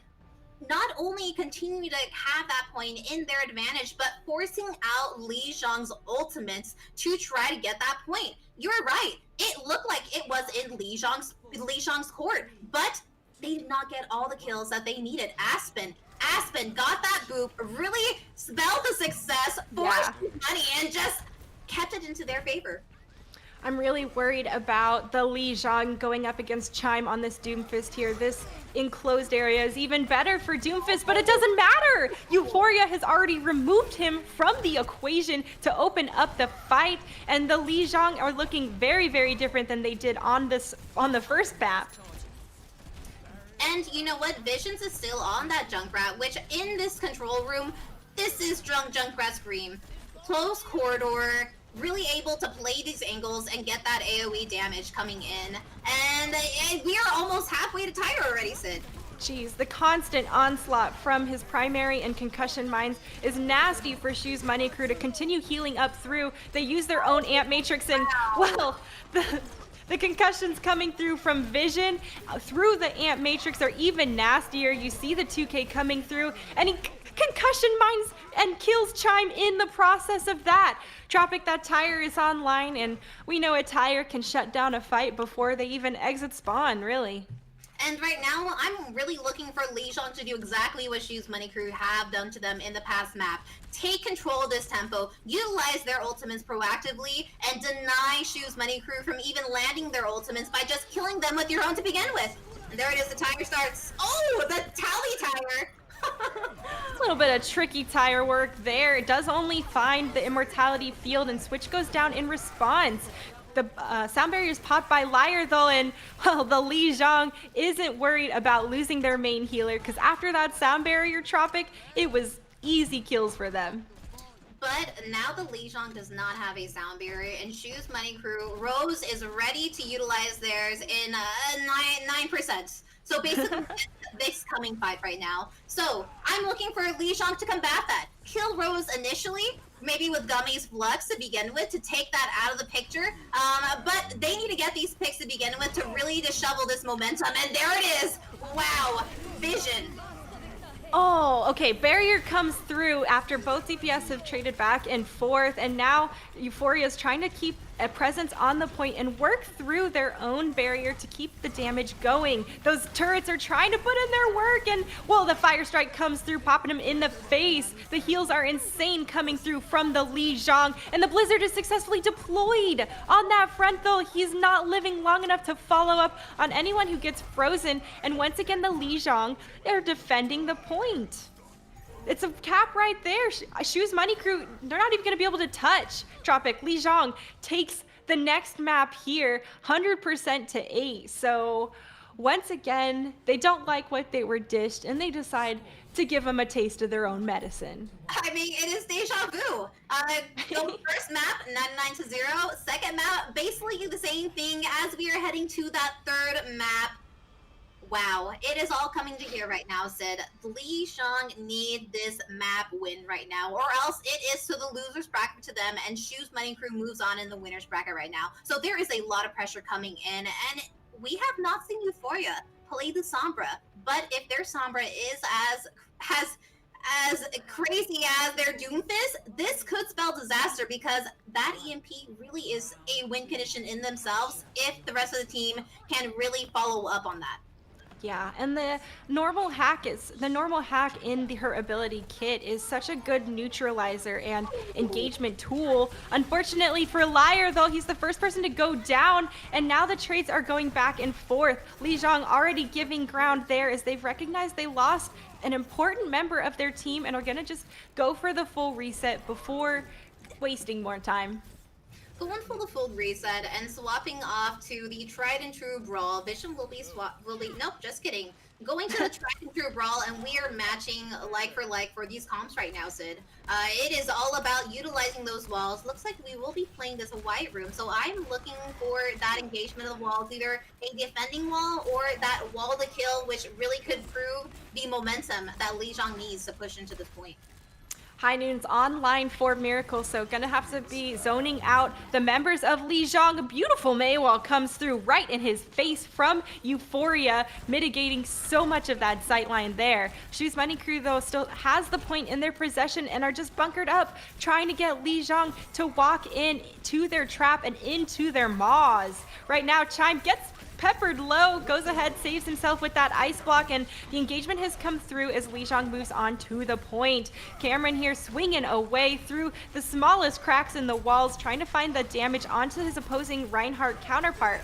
All in all, though, there it is, an Matrix pop from Switch by Lijiang. The damage coming through, and the shatter doesn't find anything there. Straight into the shield on that front. Sound barriers reinforcing everybody on the map right now as Aspen comes up big with a boop of her own.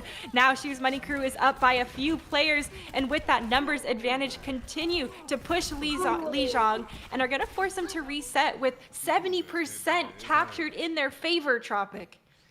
We are now last fight territory right now, but good thing is that the Lijiang do have ultimates to re-engage onto this point, but it is all about their sustainability as well because Shoes Money is prepared with their own ultimates. Chime, Rose, we have seen big ultimates coming from these folks, but if they land that pick of Visions, if they get one pick, that is all the momentum they need. Oh! Two picks though, huge coming through for Shoes Money Crew. 98% left on, or 96% left on the clock as it now triggers into OT. A big eat coming through from Rose to shut down a blizzard on that front from Lijiang. They've got some ultimates that they need to throw in this fight, Tropic, as Cameron gets another kill. Earth Shatter comes through from behind. No one was looking that way as Gummy manages to get a kill. Few going back and forth, and Miracle's High Noon there taken down before he can even consider popping it. Lijiang doing their best to continue fighting and holding this point here by the skin of their teeth, but Shoes Money Crew getting the kills one after another. Aspen's gone ahead and dropped her sound barrier for her team, and with that, the aggression is easy and a no-brainer on their front. Firewolf does take a little bit of a dive off the edge, probably trying to get back as quick as he can, but Tropic, this is a great stall, and it was a valiant effort by Lijiang. All in all, though, that is going to be Shoes Money Crew taking the victory here on Lijiang Tower and also taking the victory for our set this afternoon. And there it is, the queen herself, Aspen on the Lucio playing the game, and it's those boobs, Sid. Those Bye! giving Shoes Money Crew that advantage each and every time. Aspen just showing how much, oh man, how much of a bloodthirsty support that she is on that Lucio. Oh yeah, and I mean, it always feels good to boot people off and, just see them falling in the distance with nothing but gravity to bring them to their doom. Say hello to the koi fish for me. Yeah, and honestly, that little spot there for Lijiang, super deadly as you're trying to push forward. Hammonds, Briggs, Lucio's, the ones that are good boop you right off that little slit right there. And like boops are tricky. They can shut down a fight before it even happens, just the same as a rip tire. And the fact that it's a normal ability in a kit is so powerful. Cooldown's like 4 seconds, so a Yeah, lot of and it pressure on is that front. a full kill, a full final blow for your Lucio, and that is his ultimate charge. And we saw how many Oh yeah, times Aspen was that saver, that lifesaver for the team with that beat or that yeah. aggression, that needed aggression to push on to the other team with that beat. So wow, just a great control a tempo coming in from Choose Money. And in that position that they were in, control a point, that is exactly what you want. You want to be on top of the control a tempo for each and every fight. And we saw that. Choose Money crew pushing those Q buttons. First and foremost, really denying Lijiang that the coordination of utilizing those ultimates first, because now you're in the midst of like, oh shoot, somebody is potentially down, or we are down our abilities, we are down health, we need to sustain now, and we can't press our W's, or else that could be a waste. And unfortunately, the pressure of getting that last point didn't utilize their ults properly, and Shu's Money Crew really came out on top. Yeah, and it is unfortunate that the Lijiang lost on their home court of Lijiang Tower, but I want to say that I think they did a really Oh impressive yeah. job at recognizing when they need to just wait for a moment. Mm-hmm. A lot of times in Overwatch, we see people constantly peeking, moving, and feeling like you have to always be doing something.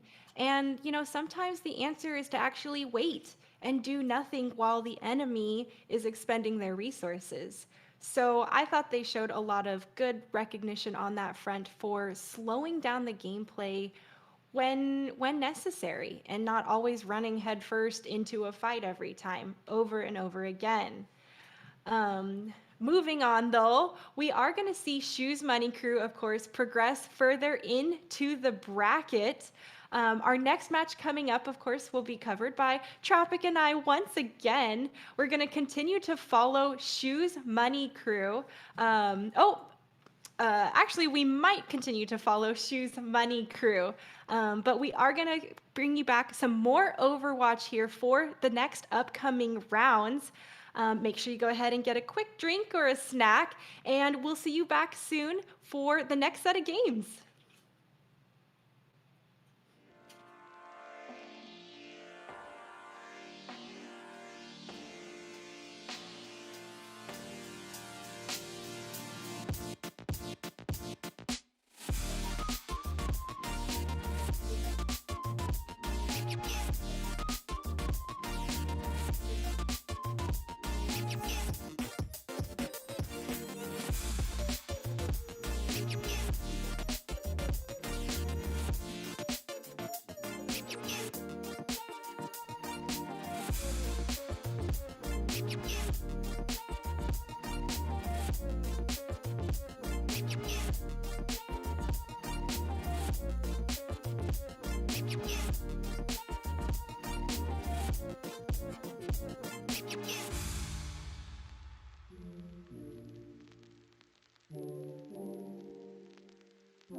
Hello, folks, and welcome back to the Open Division Spring Cup of 2021.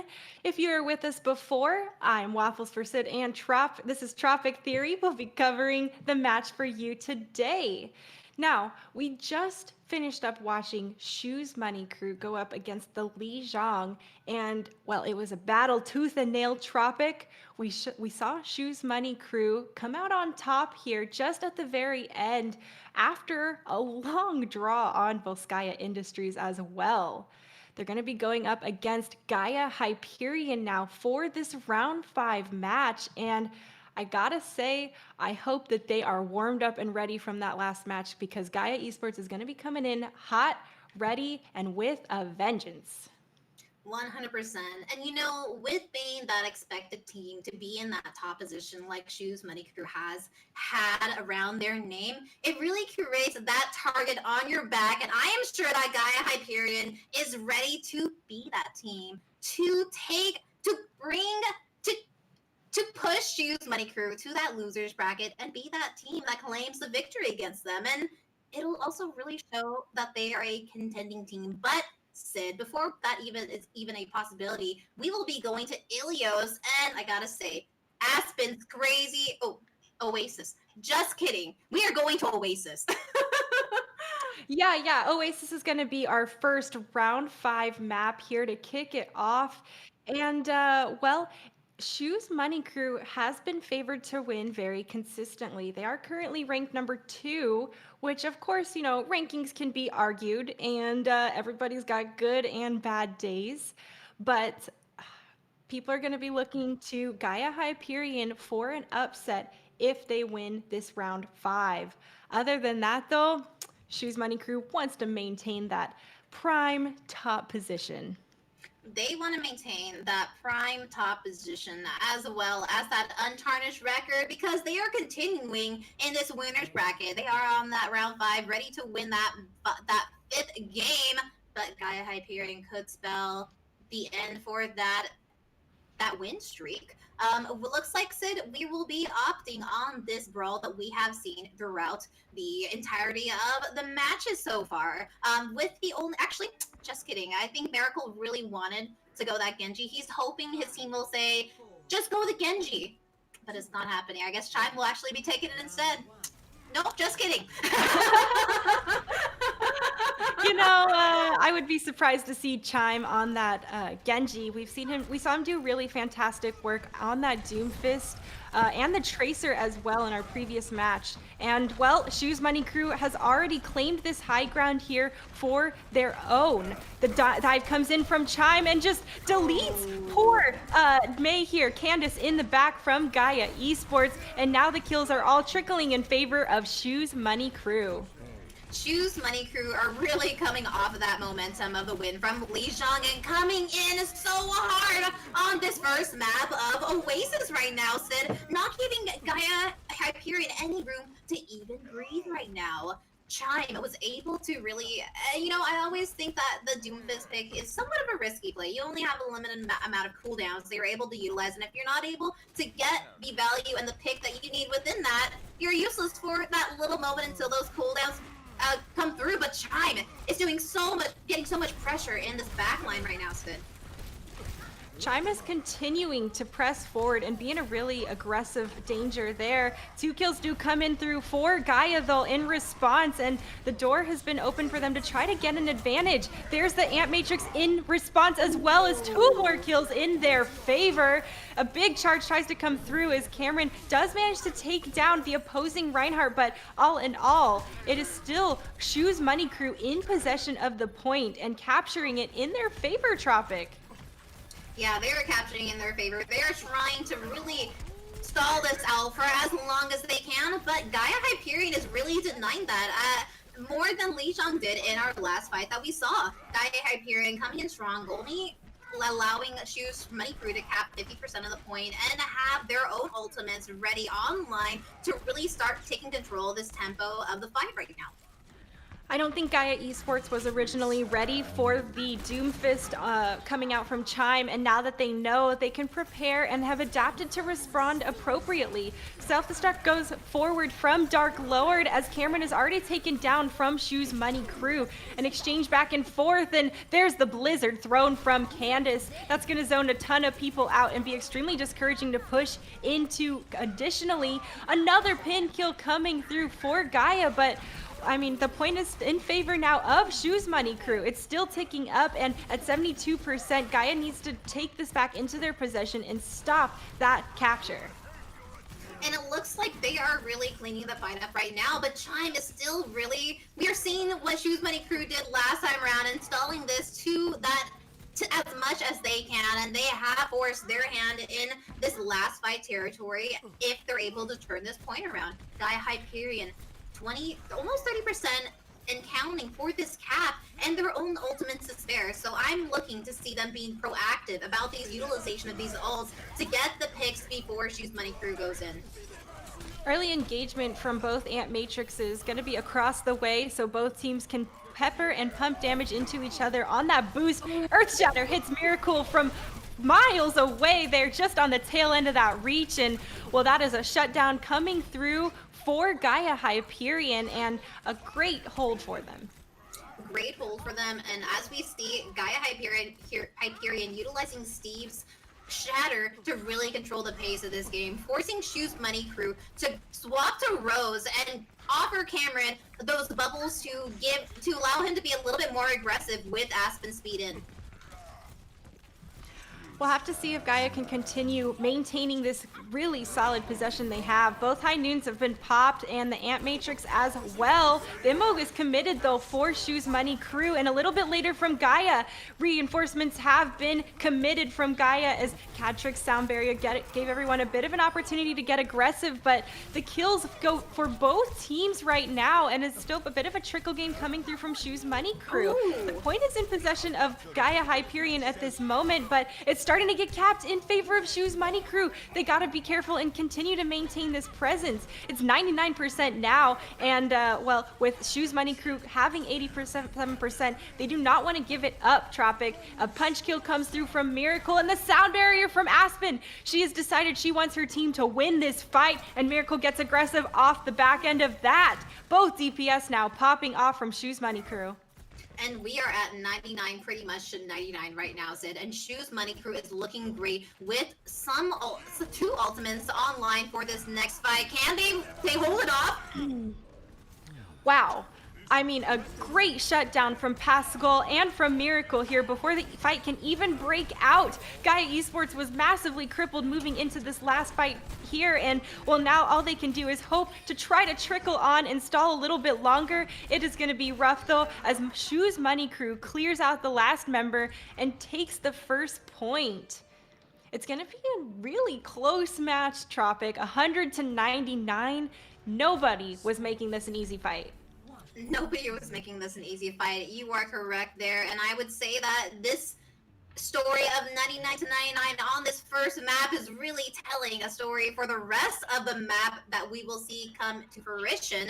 But Gaia Hyperion opting for a little bit of a difference coming in for this map right now with Elliot on the Sombra. So having that Sombra puts a lot of pressure around them. You know, they're there to build that EMP, play around that EMP, and for the whole team to get that, to follow up on that Sombra. But if Elliot is not able to get that EMP in time or takes too long, that could spell disaster for Hyperion.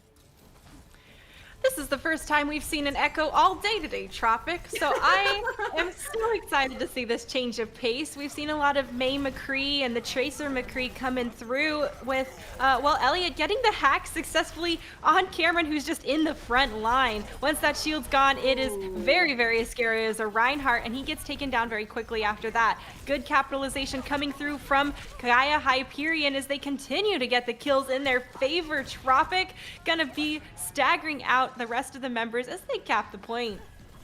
And Gaia Hyperion really opting for this angled poke composition coming in.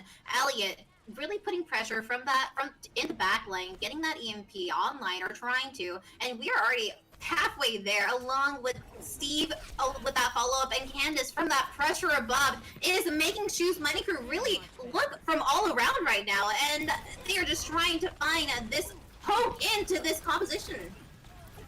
This is the first time today Shoes Money Crew has had to go up against a team that's essentially attacking them from all angles consistently. They get a couple kills in their favor. Candace lasers chime down though at the end of it. Back and forth as they go. Now Shoes Money Crew getting the numbers advantage. Miracle just getting a great amount of value on that McCree. That primary fire Peacekeeper is just popping targets left and right. And if we look on the Gaia Hyperion, you know what? Steve is really trying to keep this fight alive right now, along with Sombra, which is a great idea. You know, trying to take this in their favor as long as possible. But Shoes Money Crew will, in the end, get this pick, and Gaia Hyperion have all the ultimates ready and available for this next fight. But Shoes Money Crew is also ready to play that game as well with these fights of the ultimates. They're starting this proactive fight and get the pick first. Wow, I like that quick change with Miracle to try to look up and kill the Echo before she flew up too high there. Candace does find the first pick onto Cameron though in response with the pulse bomb stick coming through. It is good for Chime as he gets that finish kill onto the opposing Brig, shutting down that assault. A bunch of ultimates though have been thrown back and forth as both teams had all 6 online. Elliot goes ahead, gets kill, and well, goes for another hack to get that ult charge up a little bit more on top of it. Now the point is still in favor of Shu's Money Crew, and Gaia Hyperion is going to be looking to recontest and actually get it ticking up in their favor. This trickle game, though, is one we have seen Shu's Money Crew do and be very successful at, as they squeeze every last bit of possession points out for their favor. But it looks like this target focus coming in from Gaia Hyperion is going to put a quick end to that staggering stall for that fight, capping it, and they're at match point caps right now, Sid. But Gaia Hyperion have to win this if they want to move to a map 3, and Shu's Money Crew is going to be opting to have their own Sombra and have the confidence that Chime can get this ability in this allotted time and potentially have a more valuable EMP than Elliot. Flux comes through, no kills found, but the D-Mech on Rose is there. So, oh, with a hack from Elliot onto that health pack while they were all sitting there. How nasty. Man, completely removing one of the resources that Shu's Money Crew was utilizing there. Chime is picked off though, and well, an EMP, it finds 3 people. Wow, just from that little corner spot. So just a great positioning there coming through from Elliot.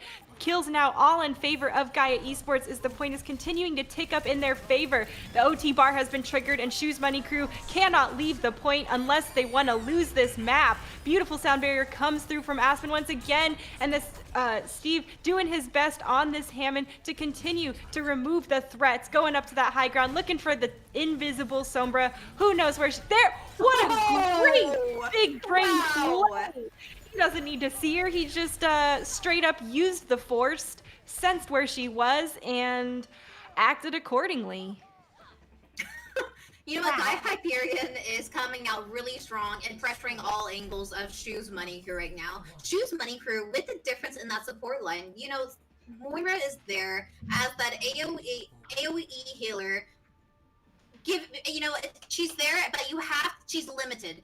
There is not a, you cannot go far from that formation, or else you're looking at some rough healing. And Gaia Hyperion really took advantage of that. They took advantage of the different angles and the splits that they saw. Pascal was not able to reach for those and really pounced on that formation. Yeah, and well, now we're going to be moving here into the University of Oasis. As you can see, all the lovely bookshelves here for our setting. Overall, Gaia Hyperion taking this small side room here, as they do have Elliot on that Symmetra. No one wants to walk into that room. They know the turrets are going to be there, and while it's not on the point, there's no need to pressure into it. Shu's Money Crew still holding here on the point, as now everyone has moved outward and opened up a bit. Both Mays have been exchanged, so it's not cold on the point anymore. Miracle, though, follows up with another kill onto Elliot, and Gaia has lost both DPS on that front. Now, Tropic, they are regrouping a bit as they, gear up for the next engagement.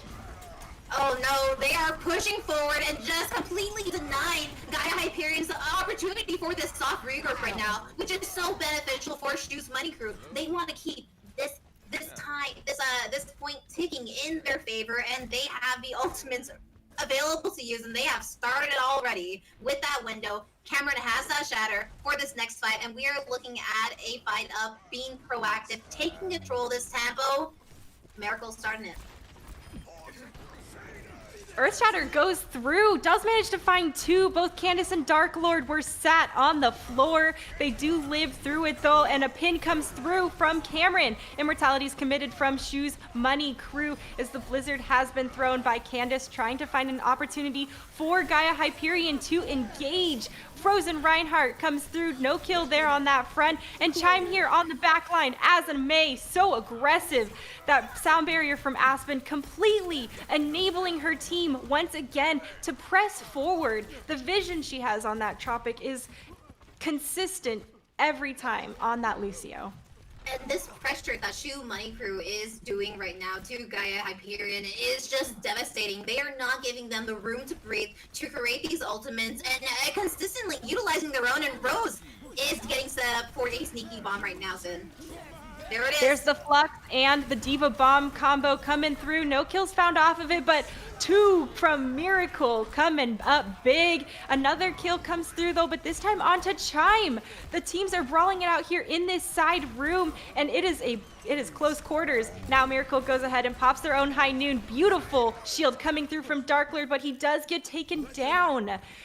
Gaia Hyperion almost had that cap, but at 99%, the OT bar is going to trickle down. No one is able to recontest. Tropic and Shoes Money Crew goes ahead and takes away the first win here on Oasis. And I gotta say, that really told a different story right there, Sid. For both of those maps, 99 to 99, the Shoes Money Crew came in with a force, and they did not give Gaia Hyperion an opportunity to breathe at all, an opportunity to create those ults at all. They were ahead in that tempo each and every fight, and a miracle. That bomb at the end there with Roses throwing it didn't look like it was going to get anything, but it was just purely a distraction. And Miracle came around, utilized the backs, turned, and got the kills needed for the team. Yeah, and I have to say, we've been talking about Rose over the last couple of games, and his diva play in general, I think is very, very excellent. We've seen the utilization of those booster rockets to hunt down and enable his DPS to either finish the kill or boop them into his DPS so they get the kill. There's a lot of unspoken work going on from the tanks that are creating these chances for both teams to continue pushing forward, as well as we've seen. Diva Bomb, like a bob, is something you can kind of throw. You can absolutely throw it super nonchalantly, but thrown the right way, you can force the team in between a rock and a hard place, or a bomb in a hard place. So I think that the hurting coming through from Rose to force Shoes into their desired trap location, really, really nice coming through. No, 100%. And though you might not get the kills with that bomb, getting that shield down is plenty, with a team really surrounding and pouncing on, as we saw Shoes Money Crew did to Gaia Hyperion, not even giving them the opportunity, the space to get onto that point in that 90% point. Yeah.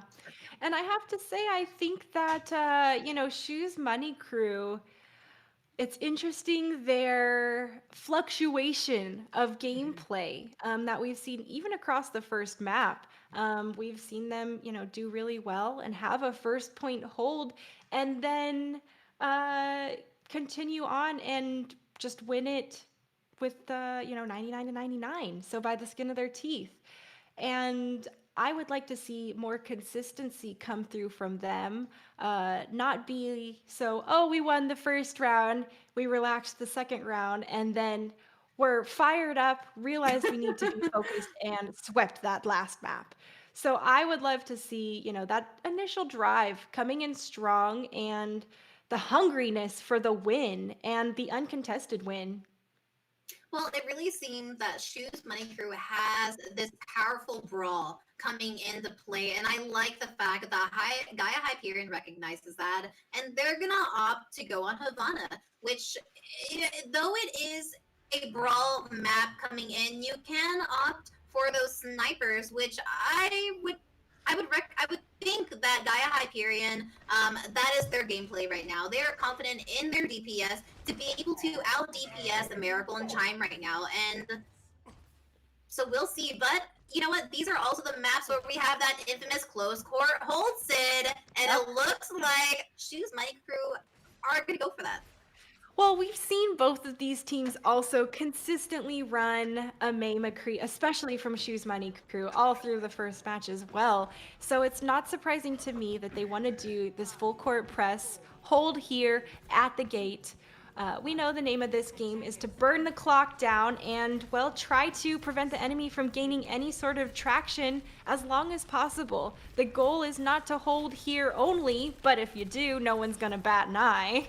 And of course, Shoes Money Crew, continuing to do just that. I'm surprised Hyperion has not come out of the gate quite yet. They're being cautious because they don't want to get split off, and they want to. There it is. The Maywall has already been baited out on that far left side, so Gaia knows that they won't be separated. I would have expected a bit of aggression to come through, and oh man, poor Orisa there on that front, getting taken down in your own spawn as you tried to retreat back. It's gonna have to be a regroup for Gaia as they gotta break through this defense, Tropic. They gotta break through this defense right now, and this is a rough situation to be in right now. I would be expecting them to potentially bring that Bastion out, potentially bring that Pharah out, try to get that pick, because right now, they just gotta get a pick or two, but they're gonna opt to utilize those ultimates instead. Ant Matrix comes through from Pascal, and well, his teammates are using it and taking the benefits that they can. Cameron, though, finally taken down for Shoes Money crew, and that is a main tank gone. They're gonna have to, either they're gonna have to make a tough decision. Do you keep holding close, or they're gonna keep holding close and putting that pressure on, Tropic?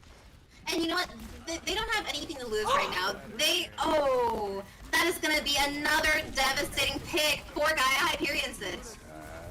Miracle just won that duel straight up against the Hanzo. I don't think that he was even looking in his direction quite ready enough. There's still kills coming through for Shoes Money crew and defending and burning off the clock and the time, Tropic. 2:07 left, and they've already taken down 2 minutes. Not sure about Cameron's Earth Shatter there. Probably tried to catch someone just before they walked into spawn. This is the time for Gaia Hyperion to go right now, though, because Pascal is down. They have no main support healer, and Cameron is still being as aggressive as he is. And there it is, the ultimates come out, and finally, Gaia Hyperion is able to break through this defense that Shoes Money crew has had this entire time. They have already burned down 3:30 on the clock. Oh no, 2 minutes and 30 seconds. That is a lot of times in. Yeah. Well, Tranmax Power is now on that Ashe as well. So we're gonna have those two longer mid-range type of heroes that can put in a lot of damage. Shoes Money crew gets aggressive and just runs over the top of the payload to force Hyperion off of it. Immortality Field committed early to keep them alive as the Orisa goes down. For lol, it's RJ. Miracle trying to find the work, and all in all, Shoes Money crew still getting the kills in their favor. 60 seconds left on the clock, Tropic, and they are going to continue to press their assault. Shoes Money crew has this trust in their support line right now for Cameron and Rose to just easy peasy hop onto that point, know it's going to be fine, and get the picks needed. This is a great for Gaia Hyperion, though. Pascal has been pushed down, and this is what they need right now to push forward. Oh, wow. Miracle getting that pick. We literally saw him do that against Candace earlier when we saw previously. Just a few shots there, not the heals to bring them back alive. There the Dragon's Thrown by Candace, though, clearing out a lot of the hallway, and Chime manages to go down. Now they're up 2 people with that numbers advantage, Tropic, and they need to continue pressing forward and taking space before the clock or before the OT bar runs out of their favor. I don't think anybody killed Miracle behind, and Miracle is behind them with that Deadeye right now. This could spell disaster. There he is. He's looking. Is he gonna get it off? Oh! That was a quick draw, and I'm not surprised. There were so many people able to look his direction, and he's been getting deleted. There it is! Candace comes out on top for that duel there between the DPS. Gaia Hyperion coming out and being able to push this payload to the first point just by the skin of their teeth, Tropic. And it almost all came down to that duel coming in from Miracle and Candace, and it looks like we will be getting a pause. Thankfully, it is in this middle of a lull period where we're able to get the reset or whatever is going to happen, so we will give them that moment. But wow, by the skin of their teeth, Gaia Hyperion was able to clutch that. Yeah, and well, they're going to need to take a little bit of a different approach for the second point. Obviously, there's not nearly as many long sight lines, but there is a lot of high ground potential, and The entire second area of this map has two distinct layers the whole time. And I've said this before, but it is a jungle gym for any Hammond player to swing around and, ground pound people to his heart's desire and then pull his special move of sneaking away right at the last moment. We saw those sombras come out as well, and there's a lot of potential for more sneakiness to dance around those columns and silos and hopefully clip the appropriate players. Certainly, but you know what? Shoes Money Crew is not that team. It seems to be opting on those hat tricks. We'll say they are sticking on the tried and true. They know those win conditions with even their abilities alone, and Cameron is ready to get another fast shatter. Oh, a stun. I thought Candace might go down there after that. Held my breath just a moment for them there. All in all, though, he's doing a great job trying to get that damage and continue pushing forward. Dragons are going to tear through the middle of Shoes Money Crew. Immortality Field keeping people alive. There's that Sonic arrow scanning everybody. They know that they're in the corner, and the Earth Shatter to chase and follow up coming through from Cameron. Absolutely monstrous as he takes them down, and now just the last cleanup kills coming through. Cleanup kills coming through, and Shoes Money Crew is coming back with a force. We are already approaching that last minute, or that last fight territory, with coming just about to be in a minute territory right now. We have Clover on the Gaia Hyperion side with that trans, and there's going to be a lot of pressure on Clover to really continue the sustain of the team throughout the ability, or the ultimates that Shoes Money Crew has being created right now. Once again, another great ice wall coming through from Candace, and Chime goes ahead and tries to lift his teammate up over it to get some surprise value last minute. Ant Matrix is popped from Hyperion there, and Aspen answers in kind with her own sound barrier. We've seen what happens when Shoes Money Crew gets aggressive on the sound barrier, and poor Miracle just stepped right into that flux barely at the last moment now. Gaia Hyperion has all the kills in their favor, Tropic, and they're going to keep moving forward. Dark Lord getting a fat flux coming in, really spelling this momentum in this last fight territory. Can Shoes Money Crew touch? Aspen has that speed. It looks like they're going to be trying to touch, but they might not be able to with that wall. Oh, Cameron was there, though, just by the skin of his teeth to be able to stall the point. I thought I heard a blizzard come through, and Chimes is eaten. Oh, huge play coming through. Or no, it takes out the other Immortality Field.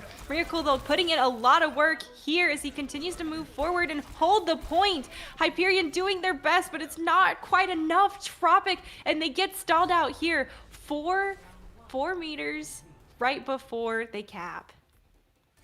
So close, yet so far, unfortunately. But Shoes Money Crew, just this momentum and this aggression coming from the team right now is, they are doing a great job because they are not allowing Gaia Hyperion to breathe, not allowing Gaia Hyperion to fight coordinate, and that is really spelling disaster right now. Shoes Money Crew is just, this controlled aggression is spelling out their success right now, Sid.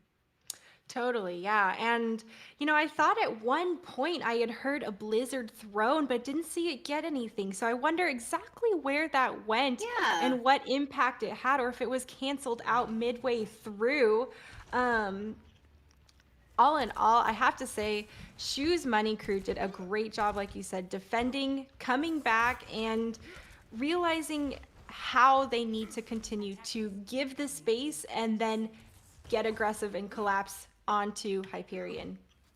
Yeah, especially since when Gaia Hyperion initially capped, they had the ultimates ready in that fight. Shoes Money Crew utilized most of their ultimates on trying to hold that because they thought it was winnable. But even the amount of damage, the amount of value that this team is getting, they have these ultimates ready and available for each fight. And I find it interesting that Gaia Hyperion is not opting to hold this close, because that precious time could they're denying themselves the opportunity to contest twice. They're giving Shoes Money Crew just to be able to push it to that corner right now.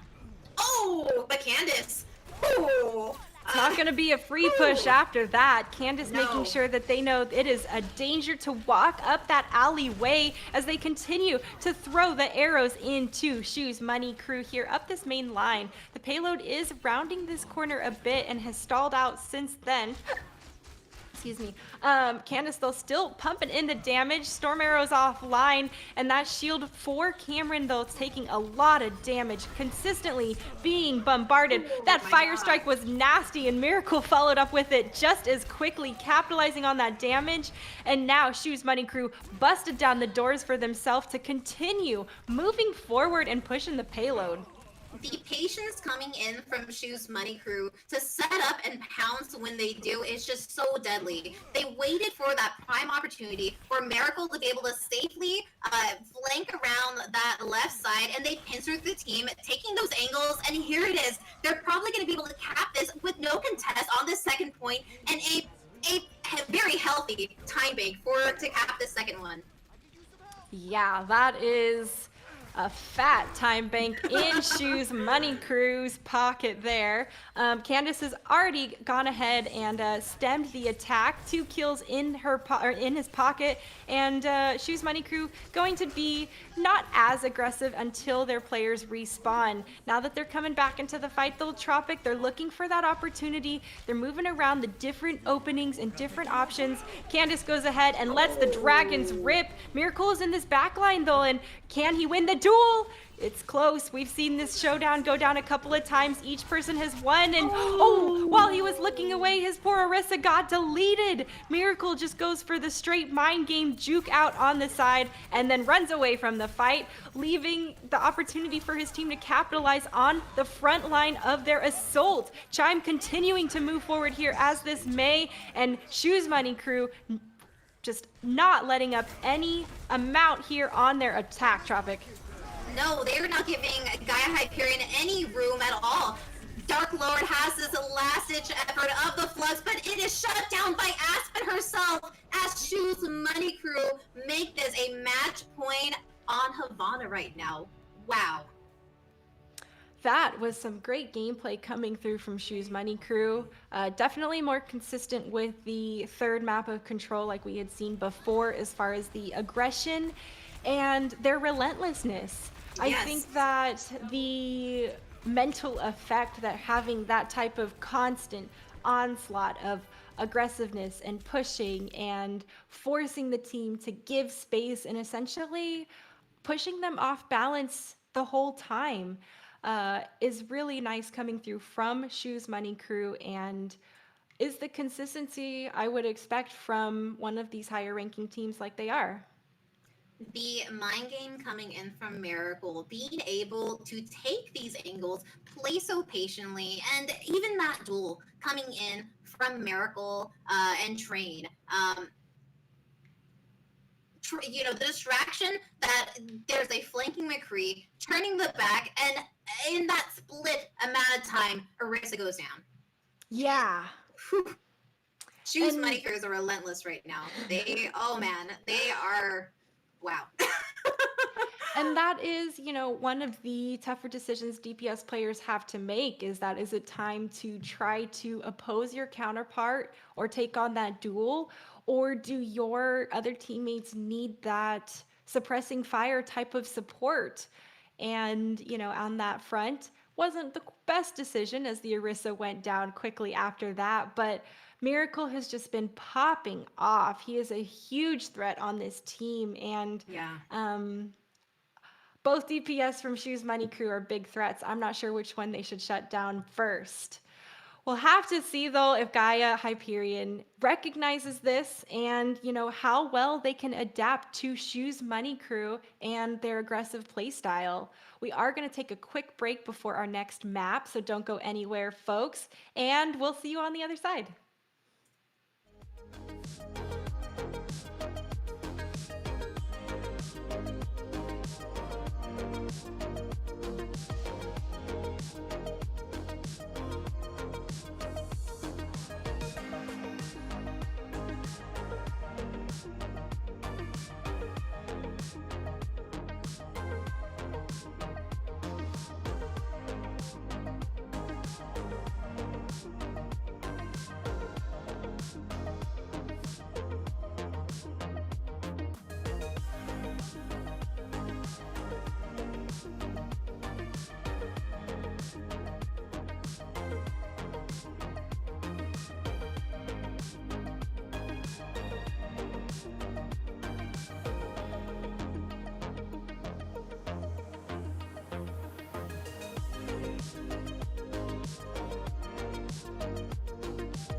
Hey folks, and welcome back to the Open Division Spring Cup of 2021.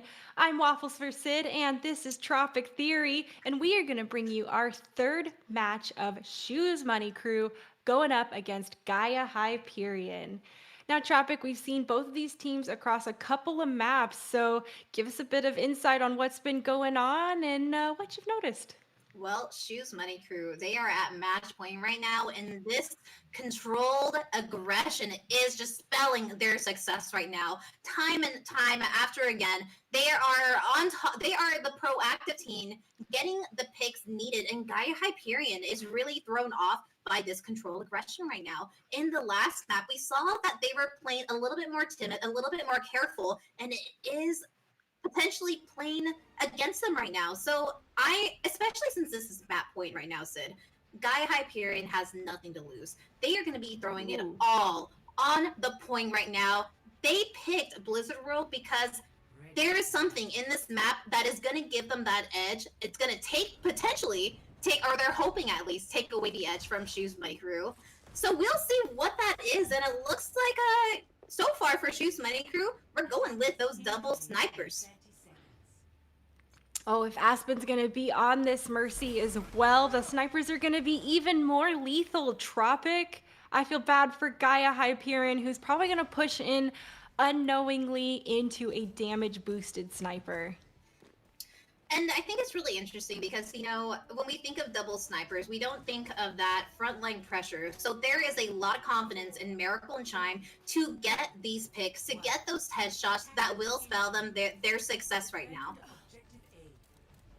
All right, opening attempt there from Miracle. Doesn't quite Ooh. find it, and Cameron is found out in the back line as that Hammond. He's going around the edge, and he gets halted back just before he can jump off. Not sure if he was intentionally trying to dive off or just hit that edge there. He is an absolute distraction in the backline, Tropic. No one's even looking forward here. There they are, finally walking forward from Gaia Hyperion. Cameron taken down in the backline and punished for some of his shenanigans in there.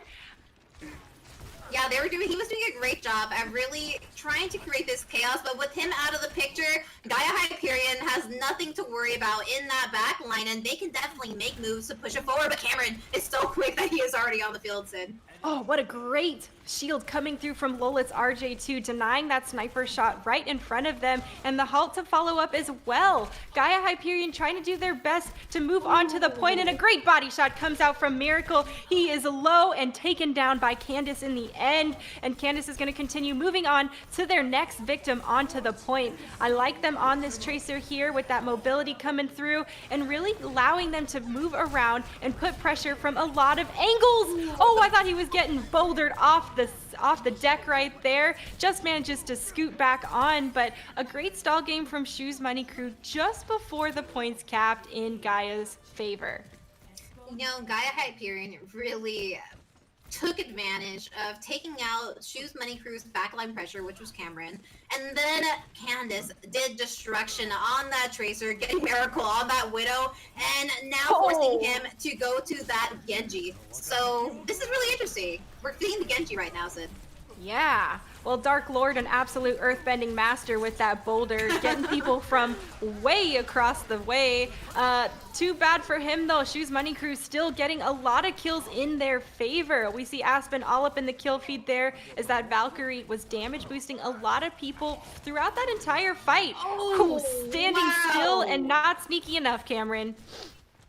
You know what, Shoes Money Crew, once again, having this aggression right now, being able to control this point, and they have the ultimates to keep this in their possession. Gaia Hyperion has a lot of pressure to get at least a point. They need to punish this close hold right now, Sid.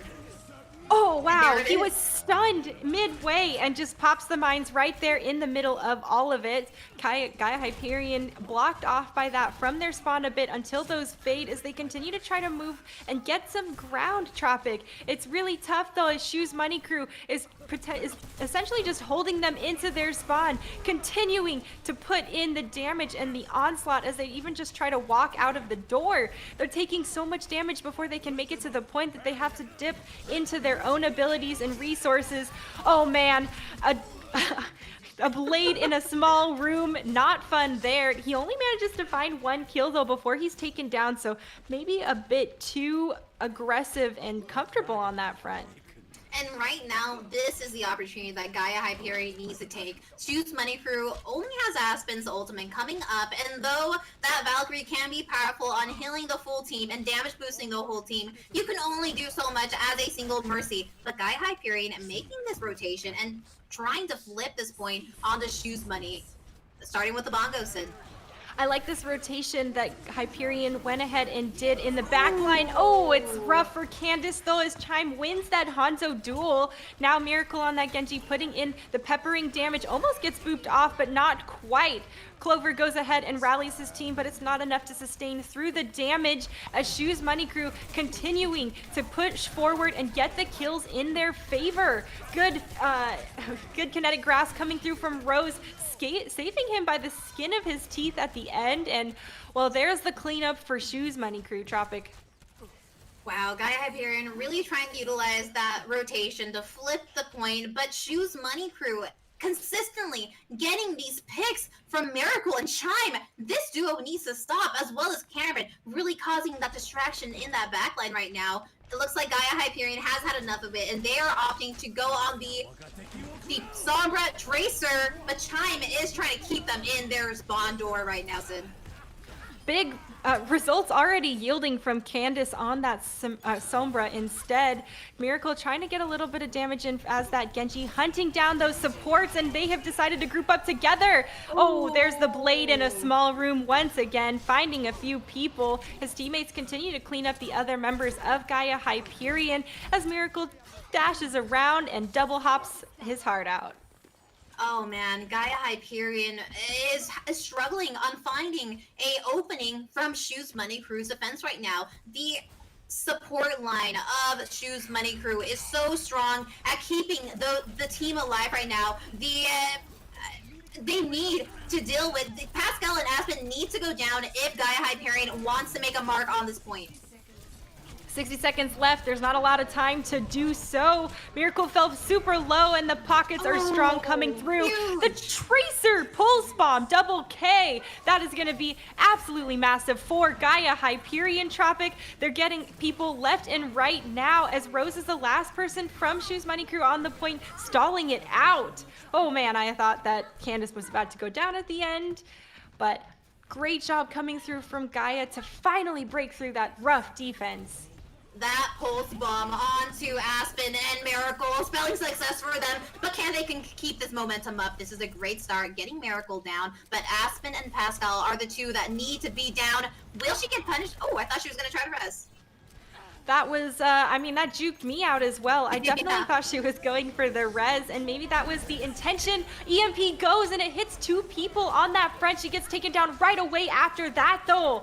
Oh, no one to follow up on those EMP'd people as Lolit's RJ pops that Primal Rage, doing his best to continue holding a presence on the point here. It is crazy busy on the point as everybody goes back and forth, and a couple kills are rolling through for each team. The OT bar has been triggered, so you can't leave if you're Gaia Hyperion. You've been wiped out, and now it's trickled down, and Shoes Money Crew has a round one completion with a very nice second point hold.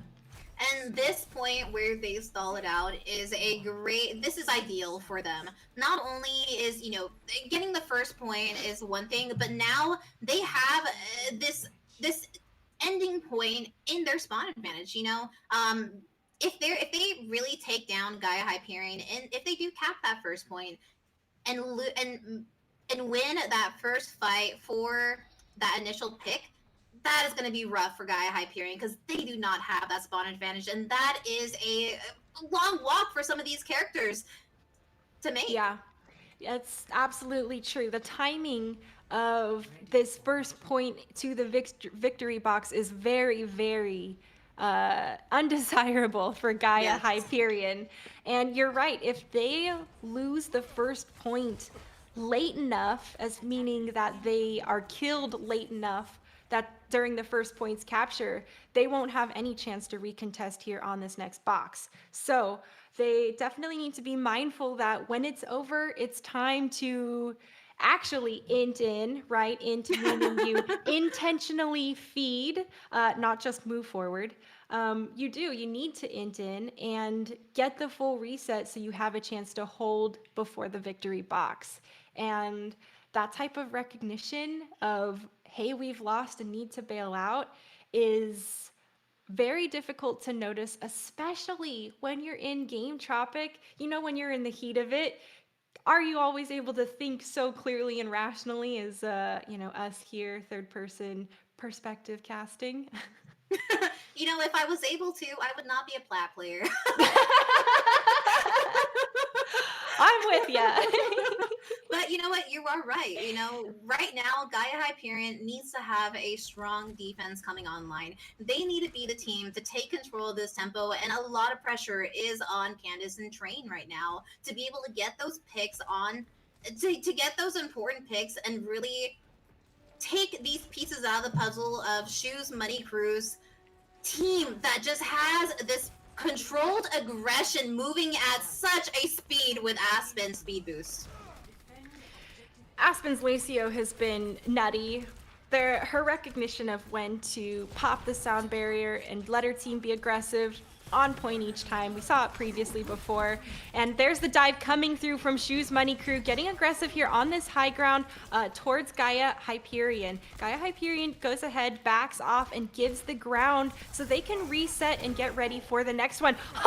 Another boulder mid-jump comes through. Earthbending champion Dark Lord right there. Rose goes for the next jump this time. Now that Boulder has cooled off and can't stop him in his tracks. Continues to move forward here as Hyperion defends the point, kills her back and forth. Aspen getting aggressive on that. Lucio goes for a couple pops there into the Arissa's face, and well, all in all, there's a back and forth between the two. It's just Arissa and Tracer from Gaia Hyperion on the point defending. Aspen doing her best and does manage to continue pressuring down Lolit's RJ with the help of Cameron on top of it. Now Shoes Money Crew has the point that they're trying to defend and capture, but they don't even have one tick yet. Hyperion doing an excellent job, Tropic, of continuing to hold a presence and not give ground. Now there's a couple kills for Shoes Money Crew, and well, Gaia Hyperion needs to decide right now if they want to reset and regroup for a last hold. Oh man, and you know what? What a unconventional comp that Shoes Money Crew is opting to go. Rose popping that Primal and just pushing this team to the back of their spawn and just not even giving them any room to contest at Olsen right now.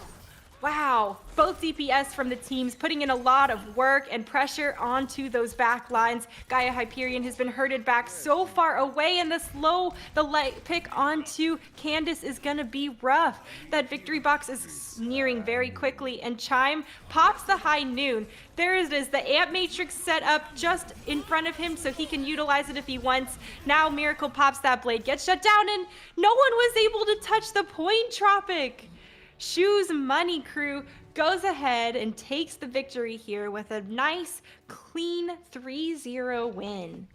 You know, this was such an unconventional comp that Shoes Money Crew chose to attack on, but it worked for them. They, with the tank line, the mobility of the team, they were able to pounce on all sides of Gaia Hyperion, split them up, and then these tank lines got so aggressive, they picked off one after the other, and even Aspen getting that bloodthirsty support, bullying that poor Arisa.